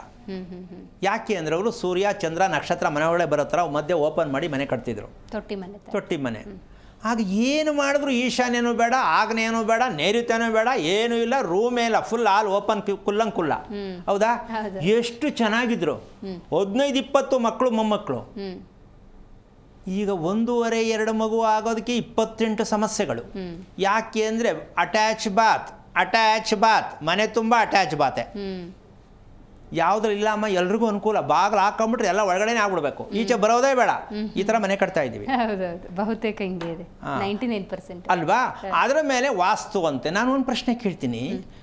ನೀರು ಈಶಾನ್ಯದಲ್ಲೇ ಇರಬೇಕು ಅಂತ ಈಶಾನ್ಯ ಟ್ಯಾಂಕ್ ಮಾಡ್ತಾರಮ್ಮ, ಸಂಪನ ಲೆಕ್ಕ ಹಾಕೋ. ಅಗ್ನಿ ಮೂಲೆಯಲ್ಲಿ ಅಡುಗೆ ಮನೆ ಇರುತ್ತೆ, ಅಲ್ಲಿ ನಲ್ಲಿ ಇರುತ್ತೆ. ಸೌತ್ ವೆಸ್ಟಲ್ಲಿ ಬೆಡ್ರೂಮ್ ಇರುತ್ತೆ, ಅಲ್ಲಿ ಬಾತ್ರೂಮ್ ಇರುತ್ತೆ. ವಾಯುದಲ್ಲಿ ಬಾತ್ರೂಮ್ ಮಾಮೂಲಿ ಬಂದೇ ಬರುತ್ತೆ. ಈಶಾನ್ಯದಲ್ಲಿ ನೀರು ಇದ್ದೇ ಇದೆ. ಮನೆ ಸುತ್ತನೂ ನೀರೇ ಆಯಿತು, ವಾಸ್ತು ಎಲ್ಲಿ ಬಂತಿಲ್ಲಿ? ಆದರೂ ನಾವು ಹೇಳೋದು ಬಿಟ್ಟಿಲ್ಲ, ನಾನು ವಾಸ್ತು ಪ್ರಕಾರ ಮನೆ ಮಾಡಿಸಿದ್ದೀನಿ. ಎಲ್ಲಪ್ಪ ವಾಸ್ತು? ಸುತ್ತ ನೀರು, ಅದರ ಮೇಲೆ ಕರೆಂಟು, ಹೌದಾ? ಕೆಳಗಡೆ ನೀರು, ಮೇಲ್ಗಡೆ ಕರೆಂಟು, ಮನೆ ತುಂಬ. ಎಲ್ಲಿ ಬಂತು ವಾಸ್ತು? ಹಾಗಂತ ಕರೆಂಟ್ ತೊಗೋಬಾರ್ದಾ, ನೀರು ತೊಗೋಬಾರ್ದಾ? ತಗೊಳ್ಳಿ, ಅದರದ್ದೇ ಆದ ಒಂದು ಕ್ರಮ ಇರುತ್ತೆ. ಆ ಕ್ರಮನೂ ಕೂಡ ಎಷ್ಟು ಜನ ಮಾಡ್ತಾರೋ ಗೊತ್ತಿಲ್ಲ. ಆದರೆ ಸದ್ಯಕ್ಕೆ ಒಂದಂತ ಹೇಳ್ಬೋದು, ವಿಚಿತ್ರವಾದ ಮನಸ್ಸು ಚೇಂಜ್ ಆಗೋದು, ಮನೆ ಕಟ್ಟುವಾಗ ಯಾರೋ ಬಂದು ಕೆಡಿಸೋದು, ತಲೆ ಕೆಡಿಸೋದು ಮತ್ತು ಒಡಸಾಕ್ಸೋದು, ಇದೆಲ್ಲ ನಡೆಯೋದಕ್ಕೆ ಕಾರಣ ನನಗೆ ಮನೆ ಯೋಗ ಇಲ್ಲ ಅಂದಮೇಲೆ ಯಾರೋ ಒಬ್ಬರು ಶನೇಶ್ವರನ ರೂಪಲ್ಲಿ ಬಂದು ಒಂದು ತಲೆ ಕೆಡಿಸ್ಬಿಡ್ತಾನೆ. ಇನ್ನೊಂದು ಚೂರು ಮುಂದಕ್ಕೆ ಕೇಳ್ಕೊ, ಯಾಕೆ ಜಾಗ ಬಿಟ್ಟೆ ಅಂತ. ಅವನ ಮಾತು ಕೇಳ್ಕೊಂಡು ಮನೆ ಹೊಡೆದಾಕ್ತಾನೆ ಅವನು. ಹೀಗೆ ಮಾಡಿ ಸಾಲಕ್ಕೆ ಸಾಲ ಮಾಡ್ಕೊಂಡು ಕೊನೆಗೆ ಮನೆ ಅಲ್ಲ ಆಗಿ ಗೃಹಪ್ರವೇಶ ಮಾಡಿಬಿಟ್ಟು ಕೊನೆ ಮಾರ್ಬಿಡ್ತಾನೆ ಮನೆನ. ಇದಕ್ಕೆಲ್ಲ ಕಾರಣ ಏನಂದರೆ, ನಾವು ಮನೆ ಕಟ್ಟಬೇಕಾದ್ರೆ, ಮದುವೆ ಮಾಡ್ಕೋಬೇಕಾದ್ರೆ ಶುಭವಾಗಿರ್ತಕ್ಕಂತಹ ಶಾಸ್ತ್ರ ಕೇಳೋ ಬದಲು ಹಿರಿಯರ ಆಶೀರ್ವಾದವನ್ನು ಪಡಿತಕ್ಕಂತಹ ವಿಚಾರದಲ್ಲಿ ದಾರಿ ತಪ್ಪಿದ್ದೀವಿ. ಯಾಕೆಂದರೆ ಮಹಾಕ್ಷೇತ್ರದಲ್ಲೇ ಆಗಬೇಕದು, ಬರೇ ಕ್ಷೇತ್ರ ಅಲ್ಲ, ಮಹಾಕ್ಷೇತ್ರ. ಶಿವ ಮೋಕ್ಷಕಾರಕ, ನಾರಾಯಣ ಧರ್ಮಾಧಿಕಾರಿ, ಕರ್ಮಾಧಿಕಾರಿ ಶನೇಶ್ವರ ಸ್ವಾಮಿ. ಅಂದರೆ ನಾವು ಯಾವುದನ್ನು ಮಾಡಬೇಕು ಅದು ಶಾಸ್ತ್ರೀಯ ಪದ್ಧತಿಯಲ್ಲೇ ಆಗಬೇಕು. ಇದಕ್ಕೆ ನಾವು ಏನು ಮಾಡ್ಕೋತಾ ಇದ್ದೀವಿ ಅಂದರೆ, ನಮ್ಮ ಹತ್ರ ಏನೂ ಇಲ್ಲ ಅಂತ ಕೈ ಮುಗಿದ್ರೆ ನಿನಗಷ್ಟೇ ಪ್ರಾಪ್ತಿ, ಏನೂ ಇಲ್ಲ ಅಂತ ಹೇಳ್ದಲ್ಲ, ಹಿರಿಯರು ಆಶೀರ್ವಾದ ಮಾಡ್ತಾರೆ, ನೀನು ಹಾಗೇ ಇರು ಅಂತ. ಇದು ನಾವು ಮಾಡ್ಕೊಂಬಂದಿರೋದು ಏನು ಅಂತಂದರೆ, ಸಿಂಪಲಾಗಿ ಹೇಳಿ, ಅಷ್ಟೊಂದು ದುಡ್ಡು ನಮ್ಮ ಹತ್ರ ಇಲ್ಲ, ಅಲ್ಲಿಗೆಲ್ಲ ಹೋಗೋಕ್ಕಾಗಲ್ಲ, ನಾವು ಸಮುದ್ರ ಜಾಗಕ್ಕೆಲ್ಲ ಹೋಗಿ ದುಡ್ಡಿಲ್ಲ ನಮ್ಮ ಹತ್ರ ಅಂತ ನೀವು ಹೇಳಿದ್ರೆ, ನೀವೇನಿಲ್ಲ, ನನ್ನ ಕೈಲಿ ಆಗಲ್ಲ, ನಾನು ಮಾಡೋದೇ ಇಷ್ಟು ಅಂದ್ಕೊಂಡ್ರೆ ಜೀವನವೆಲ್ಲ ಇಷ್ಟೇ, ಮುಂದಕ್ಕೆ ಹೋಗಲ್ಲ. ಯಾಕೆ? ಅವ್ರು ಮಾಡಿರೋ ಆಸ್ತಿ ಬೇಕು, ಅವ್ರ ಜನ್ಮ ಕೊಟ್ಟಿರ್ತಕ್ಕಂಥ ನೀವು ಆರೋಗ್ಯವಾಗಿರಬೇಕು. ಅವ್ರಿಗೆ ನೀವು ಇಷ್ಟೆಲ್ಲ ಕಷ್ಟಪಟ್ಟು ಮಾಡಿಟ್ಟು ಹೋಗಿರೋ ಮನೆ ಆಸ್ತಿ ಇಟ್ಕೊಂಡು ಅವ್ರಿಗೆ ನನ್ನ ಹತ್ರ ದುಡ್ಡಿಲ್ಲ, ನನಗೆ ಟೈಮ್ ಇಲ್ಲ ಅಂತ ನೀವು ಬ್ರೇಕ್ ಹಾಕಿದ್ರೆ, ನಿಮ್ಗೆ ಅವ್ರು ಬ್ರೇಕ್ ಹಾಕ್ಬೇಕಾ ಬೇಡವಾ? ಆ ಬ್ರೇಕ್ ಹಾಕೋರು ಯಾರು? ಶನೇಶ್ವರ ಸ್ವಾಮಿ. ಶಾಸ್ತ್ರದಲ್ಲಿ ಉತ್ಪತ್ತಿ ಆಗುತ್ತೆ, ನಿಂಗೆ ಈಗ ಶುರು ಆಗೈತೆ, ಈಗ ಬರುತ್ತೆ, 7ರಲ್ಲಿ ಬಂದವ್ರೆ, 8ರಲ್ಲಿ ಬಂದವ್ರೆ ಶುರು ಮಾಡ್ತಾರೆ. ಆದರೆ ಜೀವನ ಪರ್ಯಂತ ಇವ್ರು ನಿಮ್ಮ ಜೊತೆಲೇ ಇರ್ತಾರೆ ನೆರಳಾಗಿ. ಯಾಕೆ ಅಂದರೆ ಅದನ್ನು ನೀವು ತಿಳ್ಕೊಳ್ಳುವಂತಹ ಮಟ್ಟಕ್ಕೆ ಹೋಗಿಲ್ಲ. ನಾವು ಗ್ರಹಗಳಿಗೆ ಹೆದರ್ಕೊಳ್ತಕ್ಕಂತಹ ವಿಚಾರಕ್ಕಿನ್ನ ನಮ್ಮ ಭೂಮಿಯಲ್ಲಿ ಎಲ್ಲ ಗ್ರಹಗಳು ಇದ್ದಾರೆ ಅಂತ ಆ ಭೂಮಿಯನ್ನೇ ದೇವರನ್ನಾಗಿ ನಾವು ಕಾಣ್ತೀವಿ ಅಂತಕ್ಕಂಥ ಪ್ರಯತ್ನಕ್ಕೆ ಬಂದಾಗ, ನಾವು ಮನೆ ಕಟ್ಟುವ ಭೂಮಿ ಏನಾಗಿರಬೇಕು? ಭಗವಂತನನ್ನು ಆಕಾರದ ರೀತಿಯಲ್ಲಿ, ಅಂದರೆ ಭಗವಂತನ ಥರ ಮಾಡಿ ಅಂತಲ್ಲ, ಭಗವಂತನನ್ನೇ ನಮ್ಮ ಮನೆಯಲ್ಲಿ ಕೂರಿಸ್ಕೊಂಡಿದ್ದೀನಿ ಅಂತಕ್ಕಂಥ ಮನೆ ಕಟ್ಟಬೇಕೇ ಹೊರ್ತು ಮಕ್ಕಳಿಗೋಸ್ಕರ ಮನೆ ಕಟ್ತೀನಿ, ಜನಕ್ಕೋಸ್ಕರ ಮನೆ ಕಟ್ತೀನಿ, ತೋರಿಸ್ಕೊಳ್ಳೋಕ್ಕೋಸ್ಕರ ಮನೆ ಕಟ್ತೀನಿ, ಬದುಕಬೇಕಲ್ಲ ಅಂತ ಮನೆ ಕಟ್ತೀನಿ ಅಂದ ಮೇಲೆ ಕುಟುಂಬದ ರಹಸ್ಯಗಳು ಛಿದ್ರವಾಗಿ ನಮಗೆ ನೆಮ್ಮದಿ ಇಲ್ಲದ ರೀತಿಯಲ್ಲಿ ಬದುಕೋದಕ್ಕೆ ಒಂದು ದೊಡ್ಡ ಶಾಪವಾಗಿ ನಮ್ಮನ್ನು ಕಾಡಿಸುತ್ತೆ. ಈಗ ಅದನ್ನು ನಾವು ದೂರ ಮಾಡ್ಕೋಬೇಕಾ ಬೇಡವಾ? ಮಾಡ್ಕೋಬೇಕು. ಗುರುಗಳೇ, ಅದರಲ್ಲಿ ನಡುವೆ ಒಂದು ಪ್ರಶ್ನೆ. ಈಗ ನೀವು ಹೇಳ್ತಾ ಇದ್ರಿ ಚಿಕ್ಕದಾಗಿ ಚೊಕ್ಕವಾಗಿ ಏನು ಅವಶ್ಯಕತೆ ಇದೆ ಆ ನಿಟ್ಟಿನಲ್ಲಿ ಮನೆಯನ್ನು ಕಟ್ತಾ ಹೋದರೆ ಖಂಡಿತವಾಗ್ಲೂ ಆ ಸ್ವಚ್ಛತೆಯ ದೃಷ್ಟಿಯಿಂದಲೂ ಮತ್ತು ಉಳಿತಾಯ ದೃಷ್ಟಿಯಿಂದಲೂ ನಿಮಗೆ ಲಾಭ ಆಗುತ್ತೆ ಅಂತ. ಈಗ ಮನೆ ಅಂದರೆ ದೂರದೃಷ್ಟಿ. ಅಫ್ಕೋರ್ಸ್ ಈಗ 5 ವರ್ಷದ ಮಗು ಇದ್ದಾಗ ಮುಂದೆ ಬರೋ ಅಳಿಯೋಂಗೋ ಸೊಸಿಗೋ ಕಟ್ಟೋದು ಅಪಭ್ರಂಶ ಅಂತ ಅನಿಸಿದ್ರು ಕೂಡ ಈಗ 50 ವರ್ಷ 100 ವರ್ಷ ಬೆಲೆ ಬಾಳೋ ಮನೆ ಅದು. ಹಾಗಾಗಿ ಹೆಂಗೆ ಪ್ಲ್ಯಾನ್ ಮಾಡ್ಕೋಬೇಕಾಗತ್ತೆ ಅವರು? ಅಮ್ಮ, ನಿನಗೆ ಕೇಳಂಗಿಲ್ಲ ಆದರೂ ಕೇಳಿಬಿಡ್ತೀನಿ, ಗೊತ್ತಿರುತ್ತೆ. ನಕ್ಷತ್ರಗಳು ಎಷ್ಟು ಒಟ್ಟು? 27 ನಕ್ಷತ್ರದಲ್ಲೇ ಎಲ್ಲ ಗ್ರಹಗಳು ರಾಶಿಗಳು ಸೇರಿದೆ, ಹೌದಾ? 27 ಅಡಿ ಮೀರಿ ಮನೆ ಕಟ್ಟಕ್ಕಾಗತ್ತಾ? ನೀವು ಶಾಸ್ತ್ರ ತಿಳ್ಕೊತಾ ಇರೋದೇನು? ಶಾಸ್ತ್ರ ಹೇಳ್ತಾ ಇರೋದೇನು? ನೀವು 27 ನಕ್ಷತ್ರ ಅನುಸಾರವಾಗಿ ಅದರ ಮೇಲೆ ಅರ್ಧ ಇಂಚ್ ಮುಂದಕ್ಕೆ ಹೋದ್ರೂ ನಿನ್ನ ಕೆಟ್ಟೆ ಅಂತಲೇ ಅರ್ಥ. ಮಗಳು ಬರ್ತಾಳೋ ಸೊಸೆ ಬರ್ತಾರೋ ಅದು ಸೆಕೆಂಡ್ರಿ. ಆಟೋದಲ್ಲಿ ಅವರೇಜ್ ಇಷ್ಟು ಜನ ಅಂತ ಹೇಳಿರ್ತಾರೆ, ಯಾವುದೇ ವೆಹಿಕಲ್ ಹಾಕಿರ್ತಾರೆ, ಹೌದಾ? ಬುದ್ಧಿಲ್ದೆ ಹಾಕಿರ್ತಾರ, ಮೈಲೇಜ್ ಹೋದಂಗೋಸ್ಕರ ಅದರ ಮೆಷಿನರಿ ಏನು, ಇಂಜನ್ ಏನು, ಕೆಪಾಸಿಟಿ ಏನು ಅಂತ. ಹಾಗೆ ಭೂಮಿ ಮನೆ ಕಟ್ಟೋ ವಿಚಾರ ಹಿಂಗೆ ಗೊತ್ತೇನಮ್ಮ, ಎಷ್ಟು ಅಗಲ ತಗೋತೀವೋ ಅಷ್ಟೇ ಎತ್ತರ ಇರಬೇಕು. ಹೌದು. ಎಲ್ಲಿದೆ ಮನೆ? ಯಾರು ಮಾಡ್ತಾ ಇದ್ದಾರೆ ಅದನ್ನು? ಎತ್ತರ ಹೆಂಗೋ ಇರುತ್ತೆ, ಅಗಲ ಎಷ್ಟೋ ಇರುತ್ತೆ, ಉದ್ದ ಎಷ್ಟೋ ಇರುತ್ತೆ. ಒಂದಾರು ಮನೆ, ನಾನು ಕೇಳ್ತಾ ಇರ್ತಕ್ಕಂಥದ್ದು ನನ್ನ ಸ್ವಂತ ವಿಚಾರಕ್ಕೆ ನಾನು ಹೇಳ್ತಾ ಇಲ್ಲ, ಯಾವುದೇ ಮನೆ ಶಾಸ್ತ್ರೀಯ ಪದ್ಧತಿಯಲ್ಲಿ ಇದೆ ಅಂತ ಯಾರಿಗಾದರೂ ಗೊತ್ತಿದೆಯಾ? ಮಾಡ್ತಾ ಇದ್ದಾರಾ? ಶಾಸ್ತ್ರೀಯ ಪದ್ಧತಿಯ ಮನೆ ಯಾವುದು ಅಂದರೆ ಶುಭವಾದ ಮನೆ. ಈಗ ಇದನ್ನು ಮೇಜರಾಗಿ ಹೇಳಿದ್ದೀನಿ. 27 ನಕ್ಷತ್ರ ಇರತಕ್ಕಂತಹ ಇಡೀ ಪಂಚಾಂಗ ರಹಸ್ಯ ಇರತಕ್ಕಂಥ ಆ ನಕ್ಷತ್ರದ ಸಮೂಹದಲ್ಲಿ ನೀವು 27 ಅಡಿ ಮೇಲೆ ಮನೆ ಕಟ್ಟಿದ್ದರೆ, ನೀವು ದಯವಿಟ್ಟು ಯಾರು ವೀಕ್ಷಕರು ಮಾಧ್ಯಮದಲ್ಲಿ ಕೂತ್ಕೊಂಡು ನೋಡ್ತಾ ಇರ್ತಕ್ಕಂಥವ್ರು ದಯವಿಟ್ಟು ನಿಮ್ಮ ಮನೆಗೆ ಟೇಪ್ ಹಾಕಿ. 27 ಅಡಿ ಮೇಲೆ ಎಕ್ಸ್ಟ್ರಾ ಎಷ್ಟಿದೆ ಅದಷ್ಟು ನೀವು ಸಪ್ರೇಟಾಗಿ ಅನುಭವಿಸೋದಕ್ಕೆ ಅದು ಒಂದು ಪ್ರಾಪರ್ಟಿ. ಅಳಿಯ ಬರೋದು ಅಮ್ಮ ನೀನೊಂದು ಅಡ್ವಾನ್ಸ್ ಆಗಿ ಹೇಳಿದೆ 5 ವರ್ಷದ ಮಗು ನಾಳೆ ಮದುವೆ ಮಾಡೋಕ್ಕೆ 15 ವರ್ಷಕ್ಕೆ ಒಂದು ಬರಲೇಬೇಕು ಅಡ್ವಾನ್ಸಾಗಿ ಪದೇ ಮಾಡೋಕ್ಕೆ ಕಟ್ಟೋಕ್ಕಾಗತ್ತಾ ಅಂತ ಕಟ್ಬಿಡ್ತಾರೆ ಅಂತ ಇಟ್ಕೊ. ಅಲ್ಲಿವರೆಗೂ ಒಂದು ಸರ್ವಿಸ್ ಮಾಡೋರು ಯಾರು? ಮನೆಯನ್ನು ಪಾಳ್ಬಿಡಬಾರ್ದು, ಕ್ಲೀನ್ ಮಾಡಬೇಕು, ಅಲ್ಲೋಗಿ ಮಲಗಬೇಕು. ಅಳಿಯ ಬರೋ ಟೈಮ್ವರೆಗೂ ಅದು ಬೆಂಡಿ ಹಂಗೆ ಇರುತ್ತೆ. ಮನೆ ಸರಿ ಹೋಗುತ್ತಾ? ಅದು ಅಶುಭವಾದ ಮನೆ ಆಗತ್ತೆ, ಬಿಟ್ಟ ಮನೆ ಆಗತ್ತೆ. ಅಂದರೆ ದರಿದ್ರ ಲಕ್ಷಣ ಜಾಸ್ತಿ ಆಯಿತು. ನಾವು ಯಾವ ಕಾರಣಕ್ಕೂ ಗಂಡ ಹೆಂಡತಿ ತಂದೆ ತಾಯಿಗೆ ಏನು ಬೇಕು, ಮಕ್ಕಳಿಗೆ ರೂಮ್ ಬೇಕು ಅಂತಕ್ಕಂಥದ್ದನ್ನು ಯೋಚನೆ ಮಾಡುವ ತಪ್ಪು. ಅಂದರೆ ಅದನ್ನು ಯೋಚನೆ ಮಾಡೋದ್ರಿಂದ ಮಕ್ಕಳನ್ನು ದಾರಿ ತಪ್ಪಿಸೋದಕ್ಕೆ ತಂದೆ ತಾಯಿಗಳೇ ಮೂಲ ಕಾರಣ. ಮಗಳಿಗೊಂದು ರೂಮು, ಮಗನಿಗೊಂದು ರೂಮು. ಅವಳೇನು ಮಾಡ್ತಾಳೆ ಇವ್ರಿಗೆ ಗೊತ್ತಿಲ್ಲ, ಅವನೇನು ಮಾಡ್ತಾನೆ ಇವ್ರಿಗೆ ಗೊತ್ತಿಲ್ಲ. ಆದರೆ ಮಕ್ಕಳು ಚೆನ್ನಾಗಿ ಓದಬೇಕು ಅಂತೀರ, ಸಪ್ರೇಟ್ ರೂಮ್ ಮಾಡಿದ್ಮೇಲೆ ಮಕ್ಕಳು ಎಲ್ಲಿ ನಿಮ್ಮ ಮಾತಿಗೆ ಸಿಗ್ತಾರೆ. ಮಾಡಬೇಕು ಅಂತೀಯಮ್ಮ ಈಗ ಪ್ರತಿಯೊಬ್ಬರಿಗೂ ಒಂದೊಂದು ರೂಮು ಮಾಡಬೇಕು ಅಂತನಾ? ಸಮಸ್ಯೆ ಸಿಕ್ಕಾಕೊಳ್ಳಿದ್ರೆ ಮಾಡ್ಕೊಳ್ಳಿ. ಈಗ ಹಣ ಕಮ್ಮಿ ಆಯಿತು, ಮನೆ ವಿಸ್ತೀರ್ಣ ಕಮ್ಮಿ ಆಯಿತು, ಹೌದಲ್ಲ? ಬದುಕಿ ಚೆನ್ನಾಗಿ. ಮಗ ಸ್ಟೇಜಿಗೆ ಬರ್ತಾನೆ, ಮದುವೆ ಮಾಡಬೇಕು, ಆ ಟೈಮ್ಗೆ ಇನ್ನೊಂದು ಸೈಟ್ ತೊಗೊಂಡು ಮನೆ ಕಟ್ಟಿ ಅಲ್ಲಿ ಭಾಗ ಮಾಡಬೇಡಿ. ಮನೆ ಭಾಗ ಮಾಡಬಾರ್ದು. ಚಿಕ್ಕ ಮಗಳಿಗೆ ಈ ಕಡೆ, ದೊಡ್ಡ ಮಗಳಿಗೆ ಈ ಕಡೆ, ದೊಡ್ಡ ಮಗನಿಗೆ ಆ ಕಡೆ ಮನೆಯನ್ನು ಭಾಗ ಮಾಡಬಾರದು. ಎಷ್ಟೊಂದು ಸಮಸ್ಯೆ ಗುರಿ ಆಗ್ತೀವಿ, ಹೌದಲ್ಲ? ಹಿಂದಿನ ಕಾಲದಲ್ಲಿ ಈ ರೀತಿ ಮಾಡೇ ಮಾಡೇ ಮಾಡೇ ಯಾವ ಕಾರಣಕ್ಕೂ ಅಷ್ಟು ಜೋರಾಗಿದ್ದ ಶ್ರೀಮಂತಿಗೆ ಇಷ್ಟು ಕಮ್ಮಿ ಆಯ್ತಂತೆ ಅಂತ ಎಷ್ಟೊಂದು ನಿದರ್ಶನಗಳಿದೆ. ಒಂದೇ ಸಲ ಒಂದು ವರ್ಷದಲ್ಲಿ 2 ಮದುವೆ ಮಾಡೋದು ತಪ್ಪು. ಒಂದು ಮನೆಯನ್ನು 2 ಭಾಗ ಮಾಡೋದು ತಪ್ಪು. ಈಗ ಬಾಡಿಗೆಗೊಂದು 2 ಮಾಡಿರ್ತಾರೆ, ಇವರು ವಾಸ ಮಾಡೋಕ್ಕೊಂದು ಮಾಡಿರ್ತಾರೆ. ಅಮ್ಮ ಬಾಡಿಗೆಯವ್ರ ಜೊತೆಯಲ್ಲಿ ಓನರ್ ಇರಬಾರ್ದು, ಓನರ್ ಜೊತೆಯಲ್ಲಿ ಬಾಡಿಗೆಯವ್ರು ಇರಬಾರ್ದು. ಯಾಕೆ ಅಂದರೆ ಅವ್ರ ಜೀವನದಲ್ಲಿ ಬಾಡಿಗೆಯವ್ರ ಹತ್ರ ಏನಾದ್ರು ಕಾಸು ಸ್ವಲ್ಪ ಅರ್ಜೆಂಟ್ ಕೊಡ್ತೀಯ ಅಂತ ಇಸ್ಕೋಬೇಕಾಗತ್ತೆ. ಓನರ್ ಜೊತೆ ಬಾಡಿಗೆಯವ್ರು ಸೇರಿಸ್ಕೊಂಡ್ರೆ ಅವ್ರ ಸಮಸ್ಯೆ ನಿಮ್ಮ ಮೇಲೆ ಬರುತ್ತೆ. ನೀವು ಅವರಿಗೆ ದಾರಿ ಅದು ಕೊಟ್ಬಿಟ್ರಿ, ನಮ್ದೆಲ್ಲ ನೀನು ಇಸ್ಕೊಳಪ್ಪ, ನಿನ್ನ ಹತ್ರ ನಾನು ಇಸ್ಕೊತೀನಿ ಅಂತ. ಇದನ್ನು ಬೇಕಾದಷ್ಟು ನಿದರ್ಶನ ಬೇಕಾ ನಾನು ತೋರಿಸ್ಕೊಟ್ಬಿಡ್ತೀನಿ. ಯಾವ ಕಾರಣಕ್ಕೂ ಓನರ್ ಆದವನು ಬಾಡಿಗೆಯವನ ಹತ್ರ ತಗೋಬಾರ್ದು. ಬಾಡಿಗೆಗೆ ಮಡಿಸ್ಬೇಕಾ, ಅವ್ನು ಕಟ್ಸ್ಬಿಡಿ, ಒಂದು 8-10 ಬಿಲ್ಡಿಂಗ್ ಕಟ್ಸ್ಕೊಡಿ, ಬರೀ ಬಾಡಿಗೆನೇ ದುಡೀಲಿ, ನೀವು ಸಪ್ರೇಟ್ ಆಗಿರಿ. ಯಾಕೆ ಅಂತಂದರೆ ಅವ್ರ ಮನೇಲಿ ಮದುವೆ ಆಗಲಿಲ್ಲ, ಬಾಡಿಗೆ ಕೊಟ್ಟಿರ್ತಾರೆ, ಆ ಶಾಪ ಇವ್ರಿಗೆ ತಟ್ಟುತ್ತೆ. ಅವ್ರ ಮನೇಲಿ ಮದುವೆ ಆಗ್ಬಿಟ್ಟು ಸಂಸಾರ ಒಡೆದೋಯ್ತು, ಏನೋ ಒಂದು ಆತ್ಮಹತ್ಯೆ ಮಾಡ್ಕೊಂಡ್ರು, ಆ ಮನೆ ಬಿಟ್ಟು ಹೋಗ್ತಾರೆ, ಈ ಮನೆ ಪೂರ್ತಿ ಅನುಭವಿಸ್ತಾರೆ, ಹೌದಲ್ಲ? ಈ ದುರಂತ ನಾವೇ ಮಾಡ್ಕೋತಾ ಇದ್ದೀವಿ. ಅದನ್ನು ತಗೊಂಡು ದೇವ್ರ ಮೇಲೆ ಹಾಕೋದು ಎಷ್ಟು ಸರಿ? ತಪ್ಪಲ್ವಾ ಇದು? ಇದೆಲ್ಲ ಏನಕ್ಕೆ ದಾರಿ ತಪ್ಪಿಸುತ್ತೆ? ವಿಚಿತ್ರವಾಗಿ ಯಾಕೆ ಮನೆಗಳು ಕಟ್ತೀವಿ, ವಿಚಿತ್ರವಾಗಿ ಯಾಕೆ ಮದುವೆ ಮಾಡ್ಕೋತೀವಿ, ವಿಚಿತ್ರವಾಗಿ ಯಾಕೆ ಮಕ್ಕಳು ಆಡ್ತಾರೆ ಅಂದರೆ ಹಿರಿಯರ ಆಶೀರ್ವಾದಕ್ಕೆ ಬಾಯಿ ಟಾಟಾ ಮಾಡಿರುವ ಕಾರಣ. ಜೀವನದಲ್ಲಿ ದರಿದ್ರ ಜೀವನ ಬರಬೇಕು ಅಂದರೆ ಹಿರಿಯರಿಗೆ ನಿಮ್ಮಿಷ್ಟಾನುಸಾರವಾಗಿ ಮಾಡ್ಕೊಳ್ಳೋ ಮಟ್ಟಕ್ಕೆ ಬಂದರೆ ನೀವು ಮೇಲಕ್ಕೆ ಹೇಳೋಕ್ಕಾಗಲ್ಲ, ನೆಮ್ಮದಿಯಾಗಿ ಬದುಕೋಕ್ಕಾಗಲ್ಲ. ಇಲ್ಲಿ ಮನಸ್ಸು ಕೆಡುತ್ತೆ, ದೇಹನೂ ಕೆಡುತ್ತೆ, ಕುಟುಂಬನೂ ಕೆಡುತ್ತೆ, ಎಲ್ಲವೂ ಕೆಡುತ್ತೆ. ಇದು ನಮಗೆ ಬೇಕಾ? ಅರ್ಥ ಆಯ್ತಲ್ಲ? ಸೊ ಈಗ ಇದನ್ನು ನಾವು ಮಾಡ್ಕೋತಾ ಇರೋದ ದೇವ್ರು ಕೊಟ್ಟಿದ್ದ? ಇದೆಲ್ಲ ನಾವೇ ಮಾಡ್ಕೋತಾ ಇರೋದು. ಮತ್ತೆ ದೇವ್ರಿಗೆ ಯಾಕೆ ಹೇಳೋದು? ನನಗೆ ದೇವ್ರು ಯಾಕೆ ಹಿಂಗೆ ಮಾಡ್ದ? ಏನು ಒಂದನಮ್ಮ ವಿಧಿ ಅಂತಾರೆ, ಹಣೆ ಬರ ಅಂತಾನೆ, ಓದ್ ಜನ್ಮದ್ದು ಅಂತಾರೆ, ಏನೋ ಒಂದು ಹೇಳ್ಕೊತಾರೆ. ಎಷ್ಟು ಮಟ್ಟಕ್ಕೆ ಸರಿ ಇದು? ಇದೀಗ ಉಗ್ರಪ್ಪ ಅಂತ ಕರೆ ಮಾಡಿದ್ದಾರೆ. ನಮಸ್ಕಾರ ಉಗ್ರಪ್ಪನವ್ರಿಗೆ.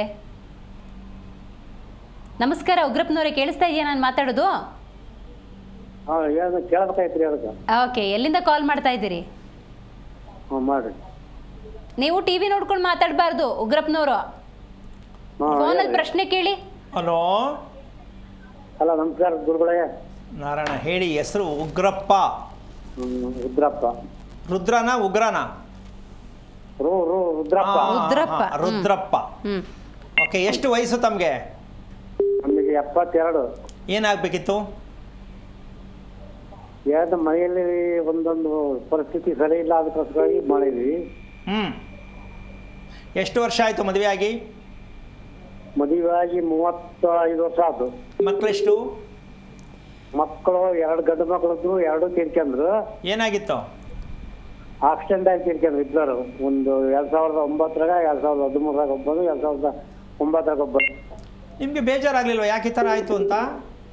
ಬೇಜಾರಾತ್ರಿ ನಮಗೆ. ಬೇಜಾರಾದ್ರೂ ಆಗತ್ತಿಲ್ರ ಮಕ್ಕಳ ಸೂತ್ರ. ಮನೆ ಎಷ್ಟು ವರ್ಷದ್ದು? ಮನೆ ಅವ್ರು ಸತ್ತ ಮೇಲೆ ಮನೆ ಕಟ್ಟೇವೆ ನಾವು. ಅವ್ರು ಸತ್ ಮೇಲೆ ಕಟ್ಟಿದ್ರಾ? ಮೊದ್ಲು ಹಳೆ ಮನೆಯಾಗ ಇದ್ವಿ ನಾವು, ನಮ್ಮ ಅಪ್ಪ ಅಮ್ಮ ಕಟ್ಟಿದ ಮನೆಯಾಗ ಇದ್ವಿ. ಓಕೆ, ಈ ಮನೆ ಕಟ್ಟಿ ಎಷ್ಟು ವರ್ಷ ಆಯಿತು? ಈ ಮನೆ ಕಟ್ಟಿ ಒಂದು 2010 ಕಟ್ಟಿದ್ದೇವೆ. ಓಕೆ, ಮಕ್ಕಳಿಗೆ ಸಂಸ್ಕಾರ ಎಲ್ಲಿ ಮಾಡಿದ್ರಿ? ಸ್ಮಶಾನದಲ್ಲಿ ಮಾಡಿದ್ವಿ. ಓಕೆ, ಅವರಿಗೆ ಶ್ರಾದ್ದ ಮಾಡಿದ್ದು ಕಾರ್ಯ ಮಾಡಿದ್ದು ಯಾವಾಗ, ಎಷ್ಟು ದಿನಕ್ಕೆ? ಕಾರ್ಯ ಮಾಡಿದ್ದು 9 ದಿನದಾಗ ಕೈಲಾಸ ಸಮಾರಾಧನೆ ಅಂತ ಮಾಡ್ದಾರ ಮಾಡಿದ್ವಿ. ಹಾಂ. ನಂತರ ವರ್ಷಕ್ಕೆ ಎಡೆ ಹಾಕ್ತಾವಲ್ಲ, ಆ ಎಡೆ ಹಾಕಿದ್ವಿ ವರ್ಷಕ್ಕೆ? ಆ ವರ್ಷಕ್ಕೆ. ಓಕೆ. ಮನೇಲಿ ಫೋಟೋ ಮಾಡಿ ಇಟ್ಕೊಂಡಿದ್ದೀರಾ? ಫೋಟೋ ಆಗಿದ್ರಿ ಮನೆಯಲ್ಲಿ ಇಟ್ಟದ್ರಿ. ಪಕ್ಕ ಹಾಕಿದ್ದೀರಾ ಇಬ್ಬರು ಫೋಟೋನು? ಜೊತೆಗೆ ಅದ 2. ದೇವ್ರ ಫೋಟೋ ಪಕ್ಕ ಇಟ್ಟಿದ್ದೀರಾ? ಇಲ್ಲ ಇಲ್ಲ ಇಲ್ಲ, ಇವ ಬೇರೆ ಅದಾವ, ದೇವ್ರ ಮನೆಗೆ ಇಟ್ಟಲ್ಲ, ಅವ್ನು ಹೊರಗೆ ಇಟ್ಟವ್ ನಾವು. ಓಕೆ. ದೇವಸ್ಥಾನದಲ್ಲಿ ಇಟ್ಟಿದ್ದೀರಾ? ಅಲ್ಲ ಅಲ್ಲ, ದೇವ್ರ ಮನೆಯಲ್ಲಿ ಇಟ್ಟಲ್ಲ ನಾವು, ಹೊರಗಡೆ ಹಾಲ್ನಲ್ಲಿ ಇಟ್ಟಾವಿ. ಅವ್ರಿಗೆ ಪೂಜೆ ಮಾಡೋದು ಅಭ್ಯಾಸ ಯಾವಾಗ, ವಾರಕ್ಕ ಇಲ್ಲ ದಿನ? ಇಲ್ಲ, ಪೂಜೆ ನಾವೇನು ಪೂಜೆಯನ್ನು ಮಾಡಲ್ಲ, ಫೋಟೋ ಅಷ್ಟೇ ಹಾಕಿದೇವೆ ನಾವು. ಹಾಂ. ವರ್ಷಕ್ಕೆ ಎಡೆ ಹಾಕಿದಾಗ ಅಷ್ಟೇ ನಾವು ಪೂಜೆ ಮಾಡ್ತೀವಿ. ಓಕೆ. ಈಗ ಕಟ್ಟಿರೋ ಮನೆ ಯಾವ ದಿಕ್ಕು ರಸ್ತೆ? ಉತ್ತರ ಐತಿ, ದಕ್ಷಿಣನೂ ಐತಿ, ಉತ್ತರನೂ ಐತಿ, ಪೂರ್ವನೂ ಐತಿ, 2 ಕಡೆ ರಸ್ತೆ ಐತಿ. ಓಕೆ. ಎಷ್ಟು ಫ್ಲೋರ್ ಕಟ್ಟಿದ್ದೀರಾ ಮನೆ? ಒಂದೇ ಫ್ಲೋರಾ? ಹಾ, 1 ಫ್ಲೋರ್. ಅಂಚಿನ ಮನೆ ನಮ್ದು ಹಳ್ಳಿಯಲ್ಲಿ. ತುಂಬ ಒಳ್ಳೆಯದಾಯಿತು. ಓಕೆ. ಈಗ ನೀವು ಕೇಳೋದಕ್ಕೆ ಕಾರಣ ಏನು? ಮಕ್ಕಳು ಸತ್ತಿದ್ದಕ್ಕ ಅಥವಾ ಮುಂದೆ ಏನು ಕೇಳಬೇಕಂತ ಮಾಡಿದ್ರಿ, ಕರೆ ಮಾಡಿದ್ರಿ? ಅದ ಮಕ್ಕಳು ಸತ್ತಿರೋದಕ್ಕೂ ನಾವು ಮುಂದೆ ಜೀವನ ಹೆಂಗ ಅಂತ ಏನಿಲ್ದಂಗೆ ಆಗ್ಬಿಟ್ಟತಿ. ನೋಡಿ, ಒಂದು ವಿಷಯ ಹೇಳ್ತೀನಿ, ಕೇಳಿಸ್ಕೊಳ್ಳಿ ರುದ್ರಪ್ಪ ಅವರೇ. ಹಾಂ ಹಾಂ. ಮಕ್ಕಳು ಚಿಕ್ಕ ವಯಸ್ಸಲ್ಲಿ ಮದುವೆ ಆಗದೆ ಸತ್ತಿದ್ದಾರೆ ಅಲ್ವಾ? ಹೌದು. ಅವ್ರು ಮತ್ತೆ ಹುಟ್ಟೋದು ಬೇಡವಾ? ಹುಟ್ಟಬೇಕು ಮತ್ತೆ. ಒಂದು ನಿಮಿಷ, ಹುಟ್ಟಕ್ಕೆ ನೀವೇನು ಮಾಡೇ ಇಲ್ವಲ್ಲ, ರಿಪೇರಿನೇ ಮಾಡಿಲ್ಲ, ಹೋಗ್ಬಿಟ್ಟು ಎಡೆ ಹಾಕ್ಬಿಟ್ರಿ, 9 ದಿನಕ್ಕೆ ವೈಕುಂಠ ಮಾಡಿಬಿಟ್ರಿ. ಈಗ ಗೊತ್ತಿಲ್ಲ ನಮಗೆ, ಮುಂದಿನ ದಾರಿ ಏನು ಅನ್ನೋದು ಹೇಳ್ಕೊಟ್ರೆ ನಾವು ಮಾಡ್ತಾವ. ತುಂಬ ಸಂತೋಷ. ನೀವು ಮಾಡದೇವ್ರು ಪರವಾಗಿಲ್ಲ, ಒಪ್ಕೊಂಡ್ಬಿಟ್ರಲ್ಲ. ನೋಡಿ, ಮನೆಯಲ್ಲಿ ಇವತ್ತು ಅದನ್ನೇ ಕಾರ್ಯಕ್ರಮದಲ್ಲಿ ಮಾತಾಡಿದೆ ನಾನು. ದುರಂತಗಳು ಏನಕ್ಕೆ ನಡೆಯುತ್ತೆ ಅಂದರೆ ಹಿರಿಯರ ಆಶೀರ್ವಾದವಿಲ್ಲದ ಕಾರಣ. ಯಾಕೆ ನಿಮ್ಮ ತಂದೆ ಮಾಡವ್ರೆ, ಅವ್ರ ತಂದೆ ಮಾಡವ್ರೆ, ನೀವು ಅದನ್ನೇ ಮಾಡಿದ್ರಿ, ಗೊತ್ತಿಲ್ಲ. ತಂದೆ ತಾಯಿ ಮುಂದೆ ಮಕ್ಕಳು ಸಾಯೋದು ನೋಡಿ, ತಂದೆ ತಾಯಿಗಳ ಮುಂದೆ ಮಕ್ಕಳು ಸಾಯೋದು, ಆಕ್ಸಿಡೆಂಟ್ ಆಗೋದು, ಇದೆಲ್ಲವೂ ಕೂಡ ಅಪ್ಪ ಅಮ್ಮ ನೋಡೋಕ್ಕೆ ಬೇಜಾರಾಗತ್ತೆ, ಹೌದಲ್ವಾ? ಯುಗಾದಿ ಹಬ್ಬದ ದಿನನೇ ಆಕ್ಸಿಡೆಂಟ್. ನೋಡಿ ಎಷ್ಟು ಬೇಜಾರು. ಯಾಕಂದ್ರೆ ಅಮಾವಾಸ್ಯೆ ಹತ್ತಿರದಲ್ಲೇ ಸಾವು ಆಗಿದೆ, ಅಮಾವಾಸ್ಯೆ ಹತ್ತಿರದಲ್ಲೇ ಹುಟ್ಟಿದೆ ಅಂದ ಮೇಲೆ ಹಿರಿಯರನ್ನ ನಾವು ಜ್ಞಾಪಕ ಮಾಡಿಲ್ಲ ಅನ್ನೋದಕ್ಕೆ ಹುಟ್ಟೋದು ಅಮಾವಾಸ್ಯೆಲಿ ಹುಟ್ಟುತ್ತೆ, ಸಾಯೋದು ಅಮಾವಾಸ್ಯೆ ಸತ್ತರೆ ಇದ್ರ ಗುರುತು.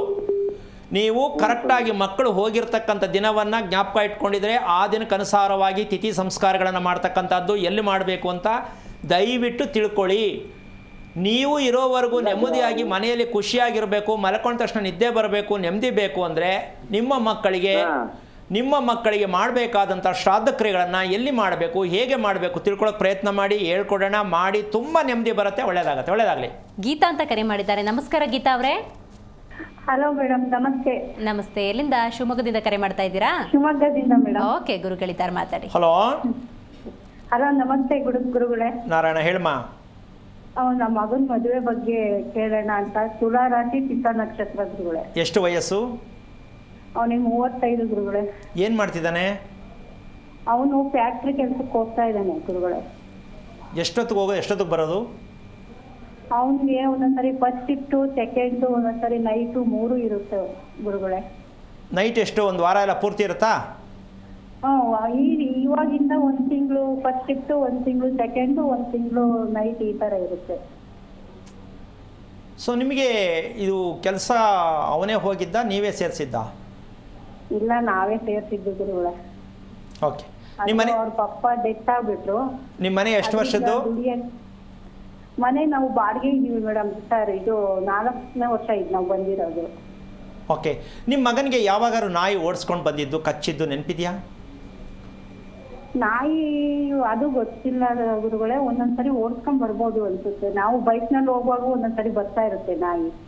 ಇದನ್ನು ತಿಳ್ಕೊಳ್ಳಿ. ಯಾಕೆ ಅಂದರೆ ನಾನು ಏನಕ್ಕೆ ಸಿಂಪಲ್ ಹೇಳಿದೆ ಅಂದರೆ, ಮಾಮೂಲಿ ನಾಯಿ ಎಲ್ಲರೂ ಹೋದ್ರೂ ನಾಯಿ ಬರುತ್ತೆ ಅಂತ ಅಂದ್ಕೊಳ್ಳೋದಲ್ಲ. ಎಲ್ಲರೂ ನೋಡ್ಬಿಟ್ಟು ನಾಯಿ ಹೋಗಲ್ಲ, ಕೆಲವರಷ್ಟೇ ನೋಡುತ್ತೆ. ಅಮ್ಮ, ಇದು ಆಶ್ಚರ್ಯಕವಾದ ವಿಷಯ. ಬೇಕಾದ್ರೆ ನಾಯಿ ಎಲ್ಲರನ್ನೂ ಓಡಿಸ್ಕೊಂಡು ಹೋಗಲ್ಲ, ಕೆಲವ್ರಿಗಷ್ಟೇ ಓಡಿಸ್ಕೊಂಡು ಹೋಗೋದು. ಆದರೆ ನಾವು ಅನ್ಕೋತೀವಿ ನಾಯಿ ಅಂದಮೇಲೆ ಮನುಷ್ಯ ಅಂದಮೇಲೆ ಎಲ್ರಿಗೂ ಓಡಿಸ್ಕೊಂಡು ಹೋಗುತ್ತೆ ಅಂತ.